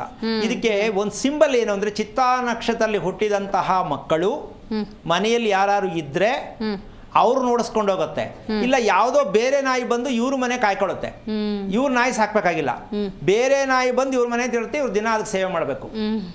ಅದು ಇವರ ಪಿತೃವರ್ಗಗಳೇ, ಅವರು ಅಂದ್ರೆ ವಂಶಸ್ಥರು ನಾಯಿ ರೂಪದಲ್ಲಿ ಬಂದಿರುತ್ತೆ, ಊಟ ಹಾಕಮ್ಮ ನನಗೆ ಅಂತ. ಅಮ್ಮ ನೀವು ನಿಮ್ಮ ಯಜಮಾನ್ರು ಹೋಗಿ ಎಷ್ಟು ವರ್ಷ ಆಯಿತು? 18 ವರ್ಷ ಆಯ್ತು ಗುರುಗಳೇ. ನೀವು ಮದುವೆಯಾಗಿ ಎಷ್ಟು ವರ್ಷ ಸಂಸಾರ ಮಾಡಿದ್ರಿ? ಮದುವೆ ಆಗಿ 22 ವರ್ಷ ಗುರುಗಳೇ. ತುಂಬ ಕಮ್ಮಿ ಆಯಿತು, ಬೇಜಾರಾಗಲಿಲ್ವಾ? ಹೌದು, ತುಂಬಾ ಜೀವನದಲ್ಲೇ ತುಂಬಾ ಕಷ್ಟಪಡ್ತಿದ್ದೀವಿ ಗುರುಗಳೇ, ಏನ್ ಮಾಡಕ್ಕೂ. ಅಲ್ಲ, ನಿಮ್ಮ ಮಗು ಅಳೋದು ಬೇಡ, ಕೇಳಿಸ್ಕೊಳ್ಳಿ. ನಿಮ್ಮ ಮಗ ಹುಟ್ಟಿದ್ನಲ್ಲ ನಿಮ್ಮ ಹೊಟ್ಟೆಯಲ್ಲಿ, ಆವತ್ತೇ ನೀವು ತಿಳ್ಕೋಬೇಕಿತ್ತು ಚಿತ್ತಾ ನಕ್ಷತ್ರದ ಮಗು ಹುಟ್ಟಿದ್ರೆ ನಾವು ಏನು ನಡ್ಕೋಬೇಕು, ಏನು ಮಾಡಬೇಕು ಅಂತ. ನೀವೇನು ಕೇಳೋ ಅಭ್ಯಾಸ ಇಲ್ವಾ? ನಮಗೆ ಇಷ್ಟು ತಿಳುವಳಿಕೆ ಈ ಥರ ಹೇಳೋರು ಯಾರು ಇರ್ಲಿಲ್ವಲ್ಲ ಗುರುಗಳೇ. ಓಕೆ, ಈಗ ನಿಮ್ಮ ಯಜಮಾನರಿಗೆ ಕಾರ್ಯ ಮಾಡ್ತಕ್ಕಂಥದ್ದು ಎಷ್ಟು ದಿನಕ್ಕೆ ಮಾಡಿದ್ರಿ? ನಾವು ಪುಣ್ಯ ಒಂದ್ ದಿವಸ, ತಿಥಿ ಒಂದ್ ದಿವಸ, ಮತ್ತು 13ನೇ ದಿವಸಕ್ಕೆ ವೈಕುಂಠ ಇದು ಅಂತ ಮಾಡ್ತೀವಲ್ಲ, ಅದನ್ನ ಮಾಡಿದ್ವಿ ಗುರುಗಳೇ. ಅವರು ವೈಕುಂಠಕ್ಕೆ ಹೋಗಕ್ಕೆ ಮಾಡೋದ, ಮನೆಯಲ್ಲಿ ವೈಕುಂಠ ಮಾಡೋದ ಅಂತ ನನಗೆ ಗೊತ್ತಾಗ್ತಾ ಇಲ್ಲ. ಹೆಸರು ಚೆನ್ನಾಗಿಡ್ತಾರೆ ಕಣಮ್ಮ. ಆವಾಗಲೇ ಅವರು ಅದನ್ನೇ ಹೇಳಿದ್ರು, ವೈಕುಂಠ ವೈಕುಂಠ. ಹೆಂಗ್ರಿ ವೈಕುಂಠ ಆಗತ್ತೆ? ಏನು ಮಾಡಬೇಕಾದು ಮಾಡಿದ್ರೆ ವೈಕುಂಠ ಅಂತ ಹೇಳ್ಬೋದು. ಅದು ಹೇಳಕ್ಕೆ ನಮ್ಗೆ ಅಧಿಕಾರನೂ ಇಲ್ಲ, ಯಾಕೆ ನಮ್ಗೆ ಅದು ಗೊತ್ತಿಲ್ಲ ಹೋಗ್ತಾರಾ ಇಲ್ವೋ ಅಂತ. ಆದರೆ ಒಂದು ತಿಳ್ಕೊಳ್ಳಿ ಅಮ್ಮ, ಫೋಟೋ ಇಟ್ಕೊಂಡಿದ್ದೀರಾ ಮನೆಯಲ್ಲಿ? ಒಂದೇ ಫೋಟೋ ಇಟ್ಕೊಂಡಿದ್ದೀವಿ ಗುರುಗಳೇ. ನೀವೇ ಪೂಜೆ ಮಾಡ್ತೀರಾ? ಇಲ್ಲ ಇಲ್ಲ ಗುರುಗಳೇ. ಓಕೆ, ಯಾಕೆ ಮತ್ತೆ ಫೋಟೋ ಇಟ್ಕೊಂಡಿದ್ದು ನೋಡೋಣ ಅಂತನಾ? ಸುಮ್ಮನೆ ಇಟ್ಕೊಂಡಿದ್ದೀವಿ. ಅದನ್ನು ಸುಮ್ಮನೆ ಇಟ್ಕೊಳ್ಳೋದು ಹೆಂಗಮ್ಮ? ಸತ್ತೋರನ್ನ ಸುಮ್ಮನೆ ಇಟ್ಕೊಂಡ್ರೆ ನೋಡಿ ನೋಡಿ ದುಃಖ ಪಡಬೇಕಲ್ವಾ, ಬೇಜಾರಾಗಲ್ವಾ? ಹೌದು ಹೌದು. ಯಾಕೆ ನೋಡಬೇಕು? ಅದಕ್ಕೇನು ಮಾಡಬೇಕು ಅವ್ರಿಗೆ? ಎಷ್ಟು ವಯಸ್ಸು ಸತ್ತಾಗವರು? 52 ವರ್ಷ ಗುರುಗಳೇ. ನೋಡಿ, 60 ವರ್ಷದ ಒಳಗಡೆ ಸತ್ತರೆ ಅದು ಮರಣ ಅಷ್ಟು ಸೂಕ್ತವಾದ ಮರಣ ಅಲ್ಲ ಅಂತ, ಹೌದಾ? ಅದಕ್ಕನುಸಾರವಾಗಿ ನೀವು ನಿಮ್ಮ ಮಗನ ಕೈಯಲ್ಲಿ ಕ್ರಮಬದ್ಧವಾಗಿ ಸಂಸ್ಕಾರಗಳನ್ನು ಮಾಡ್ತಕ್ಕಂತಹ ಒಂದು ಕ್ಷೇತ್ರದಲ್ಲಿ ಮಾಡಿದಾಗ ನಿಮ್ಮ ಮಗನ ಮದುವೆನೂ ಆಗತ್ತೆ. ನೀವು ಹೆಣ್ಣು ಹುಡ್ಕೋಕ್ಕೆ ಹೋಗಬೇಕಾಗಿಲ್ಲ, ಶಾಸ್ತ್ರ ಕೇಳಕ್ಕೆ ಹೋಗಬೇಕಾಗಿಲ್ಲ, ಯೋಚನೆ ಮಾಡಬೇಕಾಗಿಲ್ಲ, ಮುಂದೆ ಏನು ಅಂತ ಭಯ ಬೀಳಬೇಕಾಗಿಲ್ಲ. ಇದೆಲ್ಲ ಹೋಗಬೇಕಾದ್ರೆ ನಿಮ್ಮ ಯಜಮಾನರಿಗೆ ಊಟ ಹಾಕ್ತಕ್ಕಂಥ ಕ್ರಮವನ್ನು ಸರಿಯಾದ ರೀತಿಯಲ್ಲಿ ತಿಳ್ಕೊಂಡ್ರೆ ಇಡೀ ವಂಶಸ್ಥರೆಲ್ಲ ಬಂದು ಊಟ ಮಾಡ್ತಾರೆ. ಇದನ್ನು ಮಾಡೋಕ್ಕೆ ಪ್ರಯತ್ನ ಮಾಡಮ್ಮ, ಏನು ತಲೆ ಕೆಡಿಸ್ಕೋಬೇಡ. ತುಂಬ ಧೈರ್ಯ ತಗೋ, ಇದಕ್ಕೆ ಮಾಡೋಕ್ಕಾಗಲ್ಲ, ಇಲ್ಲ ನಿಮ್ಮ ಮಗ ಒಪ್ಪಲ್ಲ, ನನಗೆಲ್ಲ ಹೇಳ್ಬೇಡ ಅಂತಾನೆ, ಅಥವಾ ನಿನಗೆ ಟೈಮ್ ಸಿಕ್ಕಲ್ಲ, ಅಥವಾ ದುಡ್ಡೇ ಸಿಕ್ಕಲ್ಲ, ಏನೇ ಆಗಲಿ ಮಗನನ್ನು ಮಾರಿ ಮಹಾಲಯವನ್ನು ಮಾಡುವಂಥ ಧರ್ಮದಲ್ಲಿದೆ. ಅಷ್ಟು ಸತ್ಯವಾದ ಮಹಾಲಯ ಅಂತಕ್ಕಂಥದ್ದು ಮಕ್ಕಳಿಗೋಸ್ಕರ, ಕುಟುಂಬಕ್ಕೋಸ್ಕರ ಹಿರಿಯರ ಆಶೀರ್ವಾದ ಬೇಕು ಅಂತ ನಮ್ಮ ಜನಕ್ಕೆ ಗೊತ್ತಿಲ್ಲ. ಎಷ್ಟು ಜನಕ್ಕೆ ಬೇಕಾದ್ರೆ ಮರಿ ಕತ್ತರಿಸಿ, ಕೋಳಿ ಕತ್ತರಿಸಿ, ಊಟ ಹಾಕಿ ಧೂಮ್ ಧೂಮ ಮಾಡ್ತಾರೆ. ಆದರೆ ಏನು ಮಾಡಬೇಕು ಅಂತ ಮಾಡಲ್ಲ. ದಯವಿಟ್ಟು ಆ ಕೆಲಸ ಮಾಡೋಕ್ಕೆ ಪ್ರಯತ್ನ ಮಾಡಿ, ಯೋಚನೆ ಮಾಡಿಬಿಡಿ. ಒಳ್ಳೆಯದಾಗಲಿ. ವೀರಮ್ಮ ಅಂತ ಕರೆ ಮಾಡಿದ್ದಾರೆ ಹಾವೇರಿಯಿಂದ. ನಮಸ್ಕಾರ ವೀರಮ್ಮ ಅವ್ರಿಗೆ. ಹಲೋ, ನಮಸ್ಕಾರ ರೀ. ಓಕೆ, ಗುರುಗಳಿದ್ದಾರೆ, ಮಾತಾಡಿ. ಹಲೋ. ಹಲೋ ರೀ, ನಮ್ದು ಪೂರ್ವಕ್ಕೆ ಮನೆ ಐತ್ರಿ. ಉತ್ತರಕ್ಕೆ ಅಡ್ಡಾಡ್ತಾರಿ, ಪೂರ್ವಕ್ಕೆ ಅಡ್ಡಾಡ್ತೇವಿ. ಟಾಯ್ಲೆಟ್ ಯಾವ ಜಾಗಕ್ಕೆ ಕಟ್ಟಬೇಕ್ರಿ? ಇದೇನು ನೀವು ಕೇಳಿದ್ದು? ಯಾವ್ದಾದ್ರು ಹಾಕ್ಬೇಕ್ರಿ ಅಂದ್ರೆ ಎಷ್ಟು ದಿನ, ಯಾವಾಗೊಂದು ಮನೆ ಅದು? ಹಲೋ ರೀ, ನಮ್ದು ಪೂರ್ವಕ್ಕೆ ಮುಖ ಆಯ್ತ್ರಿ ಮನಿ. ಸರಿಮ್ಮ, ಎಷ್ಟು ವರ್ಷ? ಪೂರ್ವಕ್ಕೆ ಅಡ್ಡಾಡ್ತೇವ್ರಿ. ಆಮೇಲೆ ಟಾಯ್ಲೆಟ್ ಯಾವ ಜಾಗಕ್ಕೆ ಕಟ್ಟಬೇಕ್ರಿ? ಎಷ್ಟು ವರ್ಷದ್ದು ಮನೆ ಅದು? 8 ವರ್ಷ ಆತ್ರಿ. 8 ವರ್ಷದಿಂದ ಮಾಡ್ಕೊಂಡಿಲ್ವ ಇನ್ನೂ? ಇನ್ನೂ ಇಲ್ರಿ, ಟಾಯ್ಲೆಟ್ ಮಾಡಿಲ್ರಿ. ಮತ್ತೆ ಹಂಗೆ ಮುಂದುವರಿಸಿ, ಮಾಡಕ್ಕೆ ಹೋಗ್ಬೇಡಿ. ಮಾಡಬಾರ್ದಮ್ಮ, ಹಂಗೆ ಮುಂದುವರಿಸಿ. ಯಾಕೆ ಅಂತಂದರೆ ಮಾಡೋಕ್ಕೋಗೆ ತಗಲಾಕೊಳ್ಳೋದು. ಲೆಟ್ರಿನ್ ಫಿಟ್ ಮಾಡೇ ನಮ್ಮ ಜನ ತುಂಬ ಅನುಭವಿಸ್ತಾ ಇರೋದು. ಗ್ರಾಮಾಂತರ ಪ್ರದೇಶಗಳಲ್ಲಿ ರೈತರು ಇವತ್ತು ಎಷ್ಟೆಷ್ಟೆಲ್ಲ ಕಬ್ಬು ಬೆಳಿತಾರಮ್ಮ, ಎಷ್ಟೆಲ್ಲ ಹೋರಾಟ ಮಾಡ್ತಾರೆ. ಸಮಸ್ಯೆ ಸಿಕ್ಕಾಕೊಳ್ಳದೆ ಫಿಟ್ಟಿಂದ ಅಂತ ನಮ್ಮ ಜನಕ್ಕೆ ಇನ್ನೂ ಗೊತ್ತಿಲ್ಲ. ಯಾಕೆಂದರೆ ಲೋನ್ ಸಿಗುತ್ತೆ, ಬ್ಯಾಂಕಿಂದ ಏನೋ ಗಿಫ್ಟ್ ಕೊಡ್ತಾರೆ ಅದಕ್ಕೆ ಅಂತ ಅಂದ್ಕೊಂಡಿದ್ದೀನಿ. ಎಲ್ಲೋ ಒಂದು ಕಡೆ ಫಿಟ್ ಮಾಡಬೇಕು, ಮಾಡಿಬಿಡ್ತಾರೆ. ಫಿಟ್ ಎಲ್ಲಿ ಮಾಡಬೇಕು ಅಂತ ಗೌರ್ಮೆಂಟ್ನವ್ರು ಹೇಳಿಲ್ಲ. ಫಿಟ್ ಎಲ್ಲಿ ಮಾಡಬೇಕು ಅಂತ ಇವ್ರಿಗೆ ಗೊತ್ತಿಲ್ಲ. ಗೌರ್ಮೆಂಟಿಂದ ದುಡ್ಡು ಸಿಗುತ್ತೆ, ಧನ ಸಹಾಯ ಏನು ಹೇಳ್ತಾರಮ್ಮ, ಗೌರವಧನ. ಎಲ್ಲೋ ಒಂದು ಕಡೆ ಮಾಡ್ಕೊಂಬಿಡೋದಲ್ಲ. ದಯವಿಟ್ಟು ಇವತ್ತು ಗ್ರಾಮಾಂತರದಲ್ಲಿ ಆಗ್ತಾ ಇರ್ತಕ್ಕಂಥ ದೊಡ್ಡ ಸಮಸ್ಯೆ ಏನು ಅಂದರೆ, ಹೊರಗಡೆ ಹೋಗೋದಕ್ಕೆ ಜಾಗ ಬೇಕಾದಷ್ಟು ಹಂಗಂತ ಮಾಡ್ಕೋಬೇಡಿ ಅಂತ ನಾನು ಹೇಳ್ತಾ ಇಲ್ಲ. ಒಂದಂತೂ ಸತ್ಯ, ಕರೆಕ್ಟಾಗಿ ತಿಳ್ಕೊಂಡು ಮಾಡೋದಾದರೆ ಮಾಡಿ. ಎಲ್ಲೋ ಹೋಗ್ಬಿಟ್ಟು ಪಕ್ಕದ ಶಾಸ್ತ್ರ ಕೇಳಿದೆ ಅವ್ರು ಹೇಳಿದ್ರು, ಇಂಜಿನಿಯರ್ ಕೇಳಿದೆ ಹೇಳಿದ್ರು, ಅಥವಾ ನನ್ನ ಪಕ್ಕದ ಮನೆ ನೋಡ್ಕೊಂಡು ಮಾಡ್ಕೊಂಡೆ. ದಯವಿಟ್ಟು ಮಾಡ್ಕೋಬೇಡಿ. ನೀವು ಆ ಥರ ಮಾಡಬೇಕಾದ್ರೆ ಮನೆ ಪ್ಲ್ಯಾನ್ ಕಳಿಸ್ಬೇಕು, ಎಷ್ಟು ಏರಿಯಾ ಇದೆ ಅಂತ ಕಳಿಸ್ಬೇಕು, ಎಷ್ಟಡಿ ಅಂತ ಕಳಿಸ್ಬೇಕು. ಆಗ ಅದ್ರ ಬಗ್ಗೆ ಮಾಹಿತಿ ಕೊಡಬೇಕಮ್ಮ. ನಾನು ಇಲ್ಲಿ ಕೂತಲ್ಲಿ ಮಾತಾಡೋಕ್ಕಾಗಲ್ಲ. ತಿಳ್ಕೊಳ್ಳೋದಾದರೆ ಆ ಪ್ರಯತ್ನ ಮಾಡಿ. ಒಳ್ಳೆಯದಾಗಲಿ. ಓಕೆ ಗುರುಗಳೀಗ ರೈಟ್, ಆಂಜನಪ್ಪ ಅಂತ ಕರೆ ಮಾಡಿದ್ದಾರೆ ತರೀಕೆರೆಯಿಂದ. ನಮಸ್ಕಾರ ಆಂಜನಪ್ಪ ಅವ್ರಿಗೆ. ಹಾಂ ಮೇಡಮ್. ಗುರುಗಳಿದ್ದಾರೆ, ಮಾತಾಡಿ ನೇರವಾಗಿ ಪ್ರಶ್ನೆ. Hello hello. ಹಾಂ ಹೇಳಿ ಅಂಜನಪ್ಪ ಅವರೇ. ನಮ್ದು ಒಂದು ಸ್ವಲ್ಪ ಮನೆ ಕಡೆ ಪ್ರಾಬ್ಲಮ್ ಇತ್ತು, ಅದಕ್ಕೆ ಕೇಳಬೇಕಾಗಿತ್ತು. ಪ್ರಾಬ್ಲಮ್ ಎಷ್ಟು ವರ್ಷದ ಮನೆ?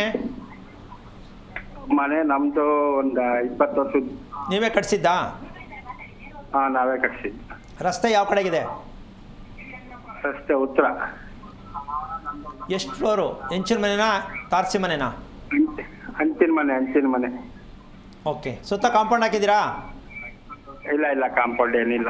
ಯಾಕೆ? ಏನಿಲ್ಲ, ಕಾಂಪೌಂಡ್ ಏನು ಮಾಡಿ. ಅಲ್ಲ ಯಾಕೆ ಹಾಕ್ಲಿಲ್ಲ? ದುಡ್ಡು ಖರ್ಚಾಗತ್ತೆ ಅಂತಲಾ, ಜಾಗ ಇಲ್ಲ ಅಂತಲಾ? ಜಾಗ ಇದೆ, ಮಾಡಿಲ್ಲ. ಸುತ್ತ ಕಾಂಪೌಂಡ್ ಹಾಕ್ಬೋದಾ? ಕಾಂಪೌಂಡ್ ಹಾಕಕ್ಕೆ ಇನ್ನೂ ಹಿಂದ್ಗಡೆ 5 ಗುಂಟೆ ಜಾಗ ಇದೆ, ಹಂಗಾಗಿ ಒಟ್ಟಿಗೆ ಭಾಳ ಲಾಂಗ್ ಆಗುತ್ತಲ್ಲ, ಅದಕ್ಕೆ ಮಾಡಿಲ್ಲ. ಯಾವ ದಿಕ್ಕಿಗೆ ಅದು 5 ಗುಂಟೆ ಇರೋದು? ಪಶ್ಚಿಮಕ್ಕ ದಕ್ಷಿಣಕ್ಕ? ದಕ್ಷಿಣಕ್ಕೆ 5 ಗುಂಟೆ ಇದೆ. ಈಗ ವಾಸ ಇರೋ ಮನೆ ಉತ್ತರಕ್ಕೆ ಬಾಗಿಲಿದೆ. ಅದಾಯ್ತು ಹೋಗ್ಲಿ. ಈಗ ನಿಮ್ಮ ಮನೇಲಿ ಗಂಡು ಮಕ್ಳು ಎಷ್ಟು ಜನ ಇದ್ದಾರೆ? ನನ್ನ ಮಕ್ಕಳು 2. ಎಷ್ಟು ವಯಸ್ಸು? 25, 24. ಮನೆ ಕರೆಕ್ಟಾಗಿ ಬರ್ತಾರ ಟೈಮ್ ಸರಿಗೆ ಮಕ್ಕಳು? ಒಬ್ಬನು ಕೆಲಸ ಮಾಡ್ತಾನೆ, ಒಬ್ಬರು ಮನೇಲೇ ಇದ್ದಾನೆ. ಅಲ್ಲ, ನಾವು ದುಡಿಯೋ ವಯಸ್ಸಿನ ಮಕ್ಕಳು ಇದ್ದಾರೆ ಅಂತ ಖುಷಿಯಾಗಿದ್ದೀರಾ? ಏನು ಹೇಳೋದು ಕೇಳಲ್ಲ, ಏನೇನೋ ಮಾಡ್ತಾರೆ ಅಂತ ಯೋಚನೆ ಮಾಡ್ತಾ ಇದ್ದೀರಾ? ಇಲ್ಲ, ಕೆಲಸ ಮಾಡ್ತಾರೆ ಸ್ವಾಮಿ. ಅಲ್ಲ, ಕೆಲಸ ಮಾಡೋದಲ್ಲ, ಕರೆಕ್ಟ್ ಟೈಮ್ ಮನೆಗೆ ಬರೋದು, ಹೇಳೋದನ್ನು ಕೇಳೋದು ಮಾಡ್ತಾರಾ ಅಂತ ಕೇಳ್ತೀನಿ. ಮಾಡ್ತಾರೆ ಸ್ವಾಮಿ. ಓಕೆ. ನಿಮಗೆ ಸಮಸ್ಯೆ ಅಂದರೆ ಏನು? ದುಡ್ಡಲ್ಲ ಸಮಸ್ಯೆ ಅಂದ್ರೆ ಈ ಸಾಲದ್ದು ಒಂದು ಸ್ವಲ್ಪ ಸಮಸ್ಯೆಗಳು. ಯಾವ್ದು ಕೈ ಎತ್ತಲ್ಲ, ಕೈಯಾಗ ಅಮೌಂಟ್ ನಿಲ್ಲಲ್ಲ. ದುಡಿದ್ರು. ಅಲ್ಲ, 2 ಮಕ್ಕಳು ದುಡಿತಾ ಇದಾರಲ್ಲ? ದುಡಿತಾ ಇದ್ದಾರೆ. 2 ದುಡಿತಾ ಇದಾರೆ ತಾನೇ? ದುಡಿತಾ ಇದ್ದಾರೆ. ಮತ್ತೆ ಸಮಸ್ಯೆ ಯಾಕೆ? ಸಮಸ್ಯೆ ಅಂದ್ರೆ ಹಿಂದೆ ನಮ್ಮ ತಾಯಿ ಅವ್ರು ಬೇರೆ ಊರಲ್ಲಿದ್ರು. ನಮ್ಮ ತಾಯಿ ಒಂದೇ ವರ್ಷದಲ್ಲಿ 3 ಜನ ತೀರೋದ್ರು ಮನೆಯಲ್ಲಿ. ಈಗ ಆದ್ರೂ ನೀವು ಇದ್ರ ಬಗ್ಗೆ ಗಮನ ತಗೊಂಡಿಲ್ವಲ್ಲ? ಗಮನ ತಗೊಂಡಿದ್ದೀವಿ ಸ್ವಾಮಿ. ಅಲ್ಲಿ ಇಲ್ಲಿ ಕೇಳಿದ್ವಿ, ಎಲ್ಲಿ ಏನು ಆಗ್ಲಿಲ್ಲ. 1 ನಿಮಿಷ, ನೀವು ಶಾಸ್ತ್ರ ಕೇಳಿದ್ರೆ ನಾನೇನು ಮಾಡೋಕ್ಕಾಗಲ್ಲ. ದಕ್ಷಿಣದ ಜಾಗವನ್ನು ಖಾಲಿ ಬಿಟ್ಟಿರತಕ್ಕಂಥ ಲೆಕ್ಕದಲ್ಲಿ ಕಾಂಪೌಂಡ್ ಹಾಕೋವರೆಗೂ ನಿಮ್ಮ ಪ್ರಾಬ್ಲಮ್ ಸಾಲ್ವ್ ಆಗಲ್ಲ, ಸರಿ ಹೋಗಲ್ಲ. ಮೊದಲು ಕಾಂಪೌಂಡ್ ಹಾಕಿ, ಒಂದು ಬೇಲಿನಾದರೂ ಹಾಕಿ ಮರೆ ಮಾಡಿ. ಇಲ್ಲ ಅಂತಂದರೆ ಮನೆಯಲ್ಲಿ ನಿಮಗೆ 10 ರೂಪಾಯಿ ಖರ್ಚಾಗೋದಕ್ಕೆ 20 ರೂಪಾಯಿ ಖರ್ಚಾಗತ್ತೆ. ನಿದ್ದೆ ಸರಿಯಾಗಿ ಬರಲ್ಲ. ಯಾರು ಹೇಳೋ ಮಾತನ್ನ ಸರಿಯಾಗಿ ಅರ್ಥ ಮಾಡ್ಕೊಳ್ಳಲ್ಲ. ನೀವು ಅಂದ್ಕೊಂಡಂಗೆ ಏನು ನಡೆಯಲ್ಲ. ಏನಾಗ್ಬಿಡುತ್ತೋ ಅಂತ ಭಯದಲ್ಲಿ ಇದ್ದೀರಾ, ಹೌದಾ? ನೋಡಿ ಇದು ಹೆಂಗಿದೆ ಗ್ರಾಚಾರ. ಆ ಕಡೆ 10 ಗುಂಟೆ, ಈ ಕಡೆ 5 ಗುಂಟೆ ಎಲ್ಲ ಐತೆ. ಮನೆ ಕರೆಕ್ಟಾಗಿ ಇಟ್ಕೋಬೇಕಲ್ವ ನೀವು? ಎಷ್ಟು ಬೇಕು ಅಷ್ಟನ್ನೇ ಮಾಡ್ಕೋಬೇಕಲ್ವ? ಮೊದಲು ಕಾಂಪೌಂಡ್ ಹಾಕಕ್ಕೆ ಪ್ರಯತ್ನ ಮಾಡಿ. ಮನೆ ಕಟ್ಟಕ್ಕೆ ಮುಂಚೆನೇ ಕಾಂಪೌಂಡ್ ಹಾಕಬೇಕು, ಇದು ಕ್ರಮ. ಆದರೆ ಗೊತ್ತಿಲ್ಲ, ನೀವು ಮಾಡಿಬಿಟ್ಟಿದ್ದೀರಾ. ಈಗಲೂ ಕಾಂಪೌಂಡ್ ಹಾಕೋಕ್ಕೆ ಅವಕಾಶ ಸಿಗುತ್ತೋ ಇಲ್ಲೋ ಗೊತ್ತಿಲ್ಲ. ದುಡ್ಡು ಸಿಕ್ಕಲ್ಲ, ಟೈಮ್ ಸಿಕ್ಕಲ್ಲ, ಕೆಲಸದವ್ರು ಸಿಕ್ಕಲ್ಲ, ಈ ಥರ ಸಮಸ್ಯೆ ಆಗತ್ತೆ. ಮೊದಲು ನೀವು ಮಾಡಬೇಕಾದ ಕೆಲಸ, ನಿಮ್ಮ ಮನೆಗೆ ಕಾಂಪೌಂಡ್ ಹಾಕ್ತಕ್ಕಂಥದ್ದು. ಮತ್ತು ಕಾಂಪೌಂಡ್ ಎಷ್ಟಕ್ಕೆ ಹಾಕಬೇಕು, ಎಷ್ಟಡಿ ಕಾಂಪೌಂಡ್ ಹಾಕಬೇಕು ಕೇಳ್ಕೊಂಡು ಕಟ್ಟಿ. ಸುತ್ತ ಕಾಂಪೌಂಡ್ ಹಾಕ್ಕೊಂಡು ಸಮಸ್ಯೆ ಸಿಕ್ಕಾಕೋಬೇಡಿ, ಯೋಚನೆ ಮಾಡಬೇಡಿ. 2 ಗಂಡು ಮಕ್ಕಳಿದ್ದಾರೆ. ಗಂಡು ಮಕ್ಕಳ ಭವಿಷ್ಯ ನಿಮ್ಮ ಮನೆಯ ಜಾಗದಲ್ಲಿ ಇದೆ. ಇದನ್ನು ಸರಿ ಮಾಡಲಿಲ್ಲ ಅಂದರೆ ಅವರು ಮದುವೆ ಮಾಡೋದು ಅಥವಾ ಮಾಡಿದ್ದು ಸಂಬಳ ಮನೆಗೆ ತಂದು ಕೊಡದೇ ಇರೋದು, ಇದೆಲ್ಲ ಸಮಸ್ಯೆಗಳು ಶುರುವಾಗುತ್ತೆ. ತಿಳ್ಕೊಂಡು ಮಾಡ್ಕೊಳ್ಳಿ, ಒಳ್ಳೆಯದಾಗಲಿ. ರೇಣುಕಾ ಅಂತ ಕರೆ ಮಾಡಿದ್ದಾರೆ ಗದಗ್ನಿಂದ. ನಮಸ್ಕಾರ ರೇಣುಕಾ ಅವರೇ. ನಮಸ್ತೆ ಮೇಡಮ್. ಗುರುಗಳಿದ್ದಾರೆ, ಮಾತಾಡಿ. ಹಲೋ. ನಮಸ್ತೆ ಗುರುಜಿ. ನಾರಾಯಣ. ಹೇಳಮ್ಮ ರೇಣುಕಾ. ಗುರುಗಳೇ, ಒಂದು ಸಮಸ್ಯೆ ಇತ್ತು ಗುರುಗಳೇ, ಅದಕ್ಕೋಸ್ಕರ ಫೋನ್ ಮಾಡಿದ್ದೆ. ಹೇಳಪ್ಪ, ಏನು? ಗುರುಗಳೇ, ಅಂದ್ರೆ ನಮ್ಮ ಮನೆಯಲ್ಲಿ ಯಾವುದೇ ಕಾರ್ಯಗಳು, ಶುಭ ಕಾರ್ಯಗಳು ನಡೆಯುತ್ತಿಲ್ಲ ಗುರುಗಳೇ. ಮತ್ತೆ ಯಾವ ಕೆಲಸನೂ ಆಗ್ತಿಲ್ಲ ಗುರುಗಳೇ. ಯಾವ ಕೆಲಸನೂ ಆಗ್ತಿಲ್ಲ ಗುರುಗಳೇ. ಯಾವ ಕೆಲಸ ಮಾಡಿದ್ರು ನಮ್ದು ಅರ್ಧದಲ್ಲೇ ನಿಂತಿರುತ್ತೆ. ಮನೆ ಎಷ್ಟು ವರ್ಷದ್ದು? ಮನೆ 10 ವರ್ಷ ಆಯ್ತು. ನಿಮ್ಮ ಯಜಮಾನ್ರು ಏನು ಮಾಡ್ತಾರೆ? ನಮ್ಮ ಯಜಮಾನ್ ಭಾರತೀಯ ಸೇನೆ. ಮಕ್ಕಳೆಷ್ಟು ನಿಮಗೆ? ಮಕ್ಕಳು ಆಗಿಲ್ಲ ಗುರುಗಳೇ. ಯಾಕೆ ತಿಳ್ಕೊಳ್ಳಿಲ್ಲ? ಬೇಡ. ಆರೋಗ್ಯ ಗುರುಗಳೇ, ಅದಕ್ಕೆ ಏನು ತಿಳ್ಕೊಳಕ್ ಹೋಗ್ಲಿಲ್ಲ ಗುರುಗಳೇ. ಅಲ್ಲಮ್ಮ, ಮಕ್ಕಳು ಆಗಲಿಲ್ಲ, ಅದು ಆಗದೇ ಇದ್ರೂ ಪರವಾಗಿಲ್ಲ ಅಂತನಾ, ಹೇಗೆ ನಿಮ್ಮ ತೀರ್ಮಾನ ಅಂತ? ಇಲ್ಲ ಗುರುಗಳೇ, ಗುರುಗಳೇ ಹಾಸ್ಪಿಟಲ್ ತೋರಿಸಿದ್ವಿ, ಬಟ್ ಯಾವಾಗ ಯೂಸ್ ಆಗಲಿಲ್ಲ ಅನ್ಕೊಂಡು. ನಿನ್ನ ನಕ್ಷತ್ರ ಏನಮ್ಮ? ಗೊತ್ತಿಲ್ಲ ಗುರುಗಳೇ. ಫಸ್ಟು ನಕ್ಷತ್ರ ತಿಳ್ಕೊ, ಹುಟ್ಟಿ ಡೇಟ್ಗೆ ನಕ್ಷತ್ರ ತಿಳ್ಕೊ. ಸುಮ್ಮನೆ ಹಿಂಗೆ ಕಾಲ ಕಳೆಯೋದು ಬೇಡ, ಯೋಚನೆ ಮಾಡ್ಕೊಂಡು ಹೋಗೋದು ಬೇಡ. ಸಮಸ್ಯೆಗಳು 1000 ಕೋಟಿ ಇರಲಿ, ಮೊದಲು ನಿನ್ನ ಅಡ್ರೆಸ್ ತಿಳ್ಕೊ, ನಾನು ಯಾವತ್ತು ಹುಟ್ಟಿದೆ, ಡೇಟ್ ಏನು, ಸ್ಕೂಲ್ ಡೇಟೋ ಏನು ನೋಡ್ಕೊಂಡು ತೀರ್ಮಾನ ಮಾಡ್ಕೊ. ಅದರಲ್ಲಿ ಗೊತ್ತಾಗತ್ತೆ ಸಂತತಿ ಹೇಗೆ, ದಾಂಪತ್ಯ ಹೇಗೆ, ಆರೋಗ್ಯ ಹೇಗೆ ಅಂತ ಗೊತ್ತಾಗುತ್ತಮ್ಮ.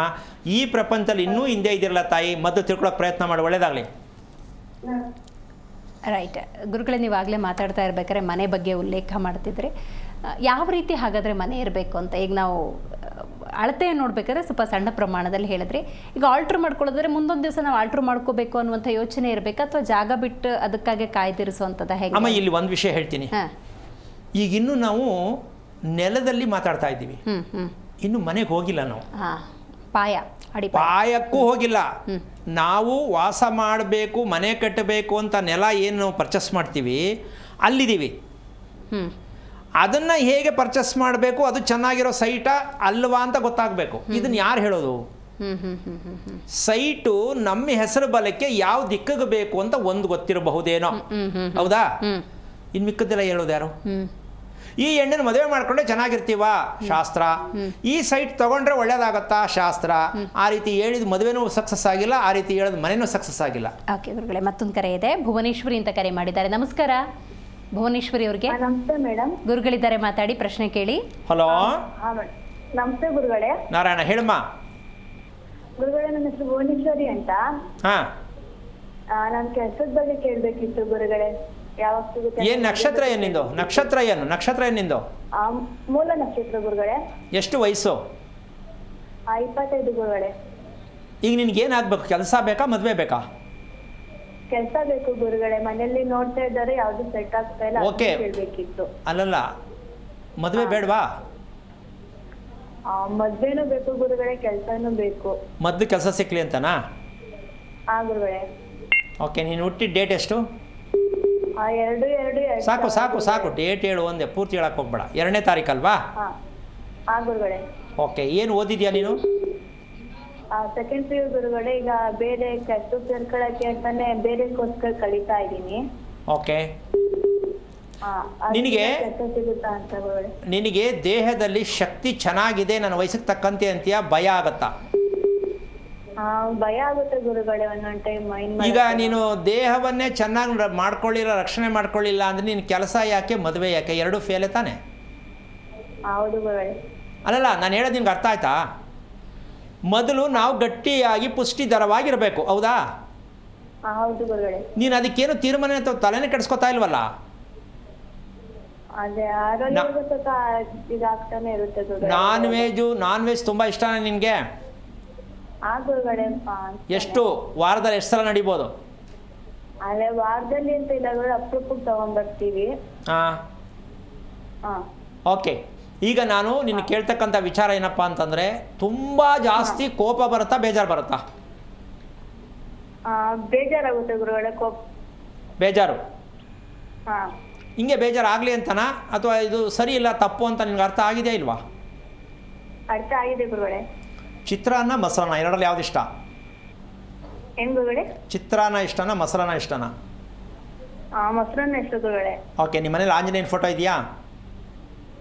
ಆಂಜನೇಯ ಫೋಟೋ ಇಲ್ಲ ಗುರುಗಳೇ. ನಿನ್ಗೆ ಆಂಜನೇಯನ ಕಂಡ್ರೆ ಇಷ್ಟನಾ? ಗುರುಗಳೇ, ಆಂಜನೇಯ ಕಂಡ್ರೂ ಇಷ್ಟ ಇದೆ. ದೇವಸ್ಥಾನ ಅಲ್ಲಿ ಹತ್ರದಲ್ಲಿ ಇದೆಯಾ ನಿನಗೆ? ಗುರುಗಳೇ, ದೇವಸ್ಥಾನ ಹತ್ರದಲ್ಲಿದೆ. ಓಕೆ, ಅದಕ್ಕೆ ನೀನು ಒಂದು ಸ್ವಲ್ಪ ಸೇವೆ ಮಾಡೋಕ್ಕೆ ಇಷ್ಟಪಡ್ತೀಯಾ? ಅಂದರೆ ಆ ದೇವಸ್ಥಾನದಲ್ಲಿ ಹೋಗಿ ಒಂದು ಸ್ವಲ್ಪ ಕಸ ಹೊಡಿಯೋದು, ರಂಗೋಲಿ ಹಾಕೋದು, ಒಂಚೂರು ಏನಾದ್ರು ತೊಳೆಯೋದು, ಏನಾದ್ರು ಮಾಡೋಕ್ಕೆ ಇಷ್ಟ ಆಗುತ್ತಾ ನಿನಗೆ? ಗುರುಗಳೇ, ಆಗುತ್ತೆ. ಅದನ್ನು ಒಂದು 12 ದಿನ ಮಾಡು.